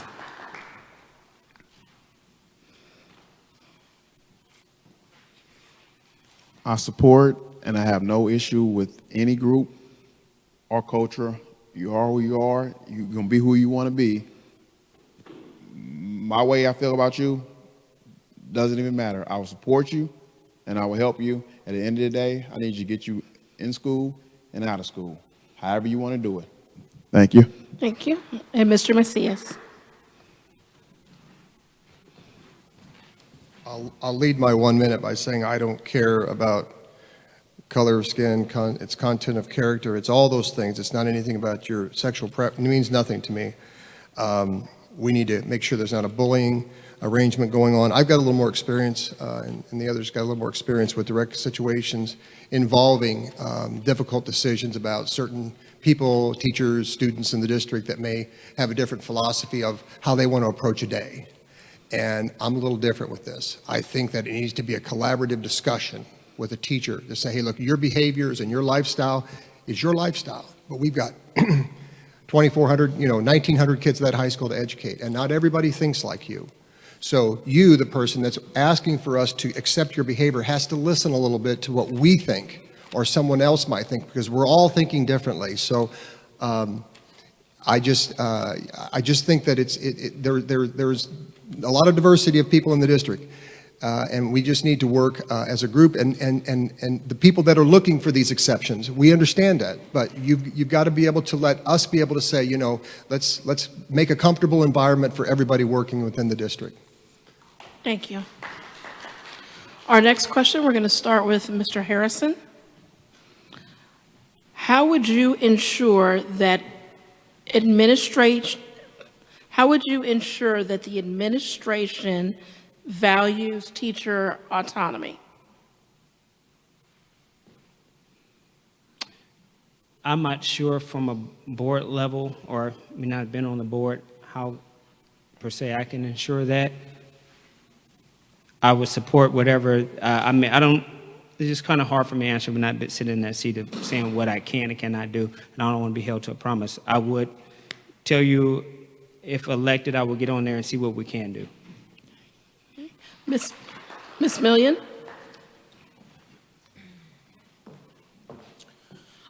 So when we're talking about grade level appropriate curriculum, so autonomy is okay to the extent that it doesn't impede with the district's goal of ensuring that there's consistent curriculum that is grade appropriate for each student.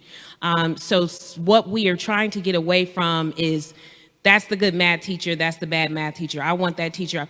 We want all of our teachers to be equally qualified and able to provide the lesson that is set for that week, for that month, for that period, based on the curriculum that unit is moving through at that time. And so to the extent that you can tweak that to make it your own and make it more fun and comfortable for kids, that's great.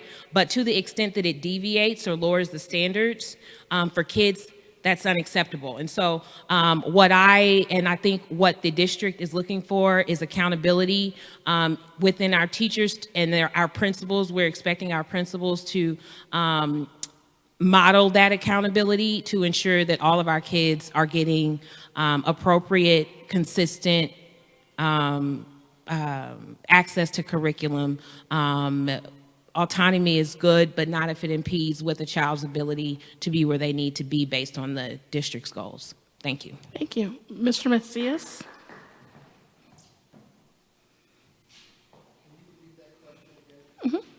How would you Trying to calculate a response to it. Okay.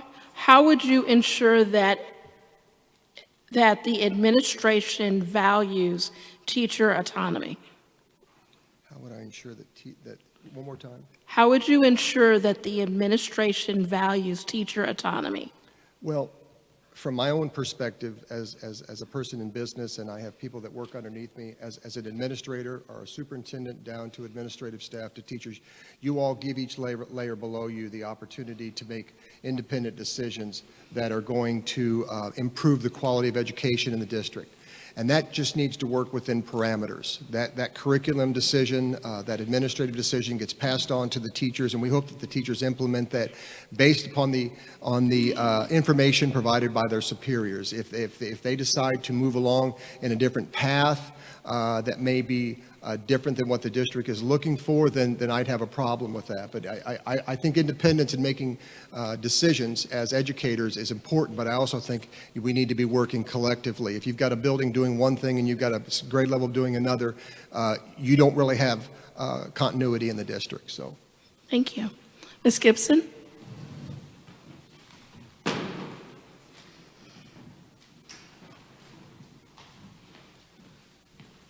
Can you please repeat the question? How would you ensure that the administration values teacher autonomy? I would say transparency in every building.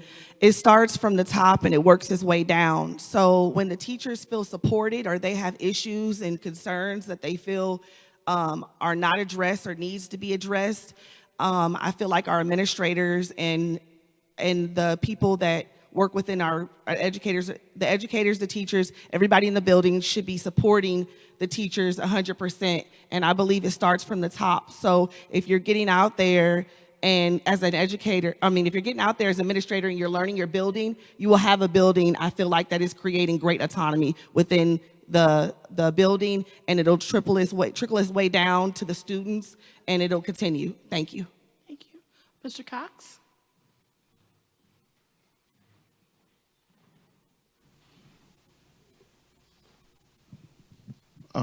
For that, I improved the.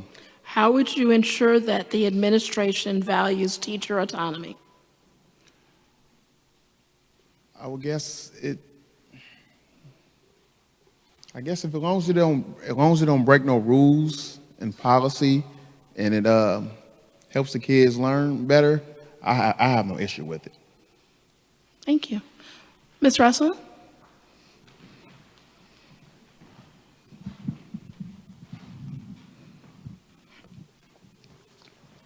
Well, I think there is kind of a balancing act. There are standards which are extremely important, but I think creativity is the other side of the balance.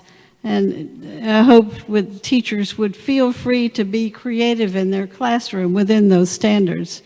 And sometimes creative teachers will do things in a very different way than other teachers, but they succeed. So I think if you base it on results and also adhering to the standards, I think you're pretty safe.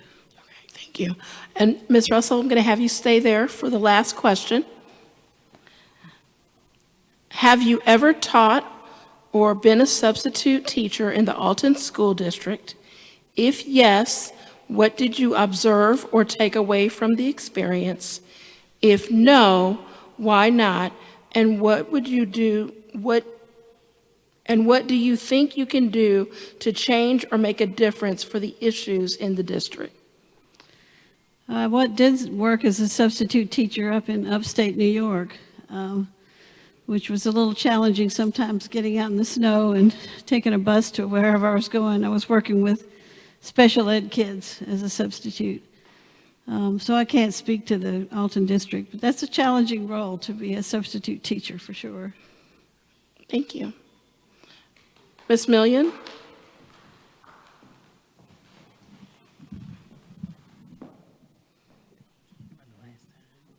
So no, I've never taught in the Alton School District or been a sub in the Alton School District. That is not what I am trained to do. I have, however, taught at Lindenwood in their Criminal Justice Administration program. I think at best I'm a teacher, actually, teacher and a student. And so why not? It's just not what I'm trained to do. And was there a third part to that question? Mm-hmm. And what do you think you can do to change or make a difference for the issues in the district?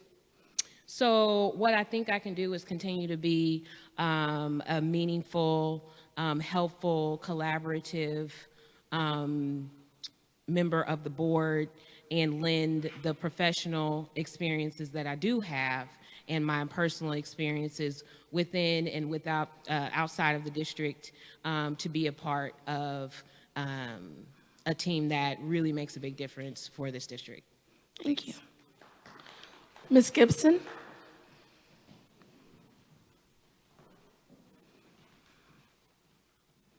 Can you please repeat the question? Have you ever taught or been a substitute teacher in the Alton School District? If yes, what did you observe or take away from the experience? If no, why not? And what do you think you can do to change or make a difference for the issues in the district? Okay. I've never been a teacher at the Alton, for the Alton community. I'm starting to get tired. I'm sorry. I've never been a teacher. I've never been a sub, but I am willing to learn. I like to learn. And so I would say, what can I do would possibly be continue to learn and educate myself. And I think it's a hard job. So I think that I would love to go and experience what a teacher does on a daily basis, because I think it's amazing.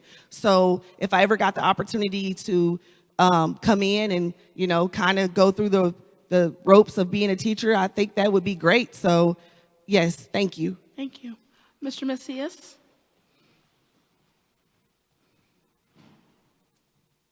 To the question, have I ever been in education? I have never taught. I said in my first statement that my parents were teachers. My dad was in the Alton School District for, I think, 43 years. So I got a good glimpse of what he did every day.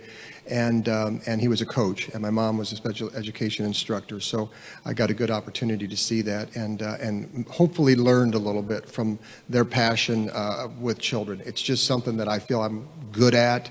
I feel like I've taken a lot of time over the course of 16 years to educate myself, to make the right decisions on who we're going to put in the seat of superintendent. That's going to make sure that these kids are going to have a good opportunity to grow. It's kind of a management style that goes with being a board member, working yourself from the superintendent down. So I'll just continue down that path, hopefully, and make sure that we are one of the top districts in the area. Thank you. Thank you. Mr. Cox?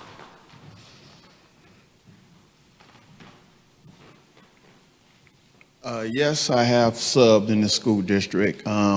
What I experienced was a bit of a little disrespect. I had a kid come in late, headphones on the cell phone.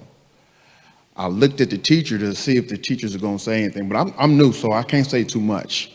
But came like 5 minutes late with the headphones on. I guess talking with you loud, but teacher didn't really say too much. But once that kid sat down, I gave him some good eye contact. He took his headphones off and he put his cell phone down. And then after that class was over, I went to go talk to the individual. So I don't think he did that again. But yeah, that's what I observed as being a sub. To me, it's a little disrespectful. That's it. Thank you. Mr. Harrison? I have not subbed. I have not taught. I've been a part of youth programs that have been at the after-school part. What was the other part of the question? Wait a minute. If no, why not?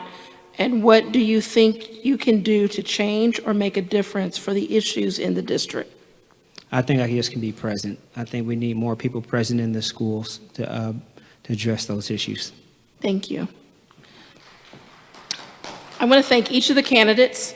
They did receive the prepared questions today, so right before they came in, this wasn't questions that they had time to really think about and write out. I'm going to now turn it over to Stacy Heron from our committee.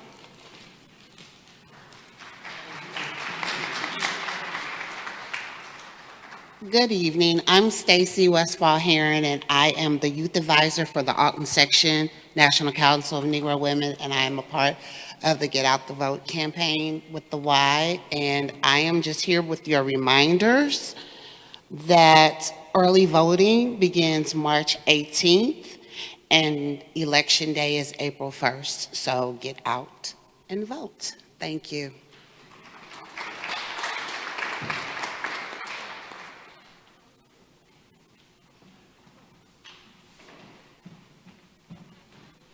Hi, everyone. I obviously didn't read the agenda, so this is my closing. thank you for running for office. It's really important to us to have competition on the ballot, and it's been a pleasure tonight to hear all your positions. And most of all, thank you to our committee, and thank you those attending, and RiverBender.com for being here once again for this forum. Thanks, everyone, and have a good night.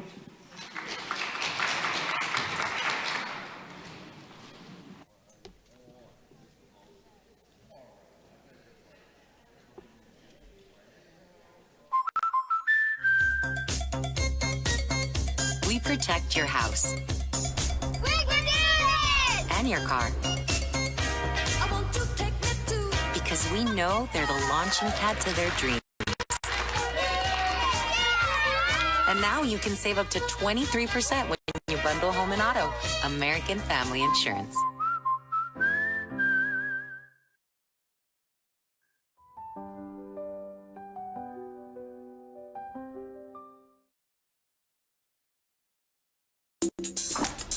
I just got a new air conditioner. Top of the line. I bet mine's better. It's so efficient and quiet, I hardly know it's running. I've got you both trumped. I've got a Linux. So do I. Barrett Heating and Cooling carries Linux products to meet any budget. Don't gamble with your energy dollars. Call Barrett Heating and Cooling and start saving today. Lennox. Innovation never felt so good. Looking for the best barbecue in Madison County? Head over to Carver's Barbecue in Godfrey, Illinois. From loaded barbecue nachos to mouth-watering pulled pork, brisket, ribs, and more, Carver's serves up award-winning flavors you'll love. Family-owned, Carver's is all about fresh, made in-house dishes served daily. Come visit us at 2716 Groveland in Godfrey, or give us a call at 618-467-9999. Order online, get it catered, or stop by for the best smoked meats around. Where great flavors meet family tradition, you'll find Carver's Barbecue. Get paid to go solar. We're not solar bros. At Grid, we're solar pros. We explain the process behind solar power so you can make an informed decision. We'll work with you to make owning your power as simple as possible and affordable with zero down financing and payment options. Our only goal is to save you money. Call Grid when you're ready to be independent of the power company.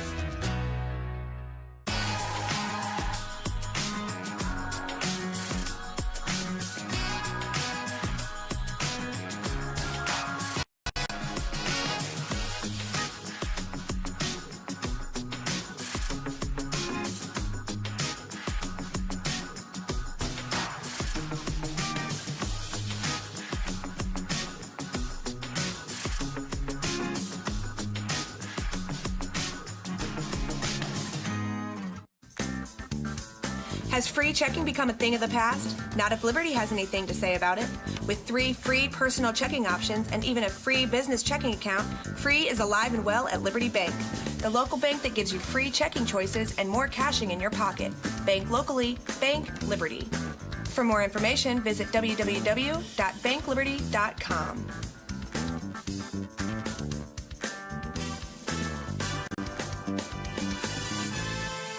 Macias Insurance Agency, providing quality products with extremely competitive prices. As an independent provider, we source multiple companies to offer the best rates possible. Covering auto, home, business, and life insurance, our goal is to provide quality service that meets and exceeds customer expectations. You can rest easy knowing the Macias team is working round the clock to ensure that both you and the most important parts of your life are covered. Our qualified professionals make the insurance process easy so you can live carefree and focus on what matters most. Visit MaciasInsuranceAgency.com today to find out what our team can do for you. You won't find a better health club than Nautilus Fitness Center. More cardio, more free weights and equipment, more classes, a swimming pool, and more. If you're serious about your health and want to make a change, then stop thinking about it and visit Nautilus Fitness Center on Industrial Drive in Alton. Don't fall for the hype you get from the other health clubs. Nautilus is the Riverbend's premier health club. Has been for years and will be for years to come. Get to Nautilus Fitness Center and get started on a healthier new you. No matter the season, Play It Again Sports in Edwardsville has the gear the athletes need to get in the game. Whether you're shopping for the newest sports equipment or saving money on quality used gear, Play It Again Sports carries what you need to maximize performance to get the most out of every swing, kick, stroke, or shot. We'll even buy your used goods, paying cash on the spot. We carry all the gear for all the sports all year long. We're your hometown sporting goods store. Play It Again Sports.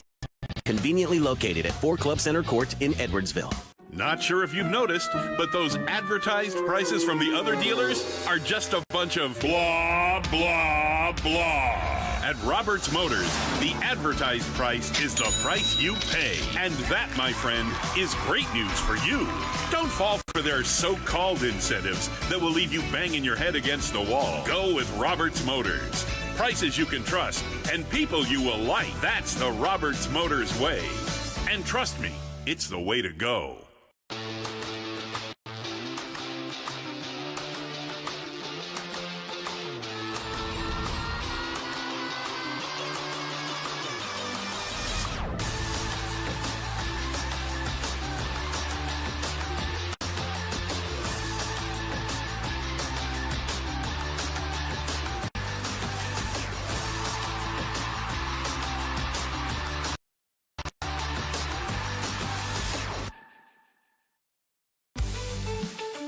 For the biggest selection of pre-owned cars, trucks, and SUVs in the Riverbend, visit AltonToyota.com or stop by their location on the Homer Adams Parkway in Alton.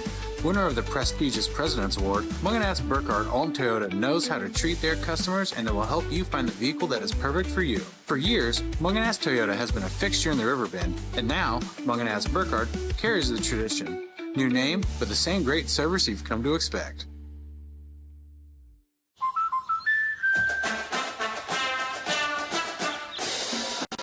Inspiring her dreams and helping her pursue them. That's why we protect your house and your car, because we know they're the launching pad to their dreams. And now you can save up to 23% when you bundle your home and auto. American Family Insurance.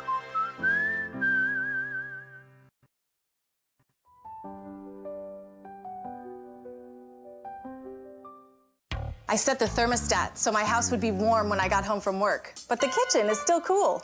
At Barrett Heating and Cooling, we stand behind every Lennox system we sell.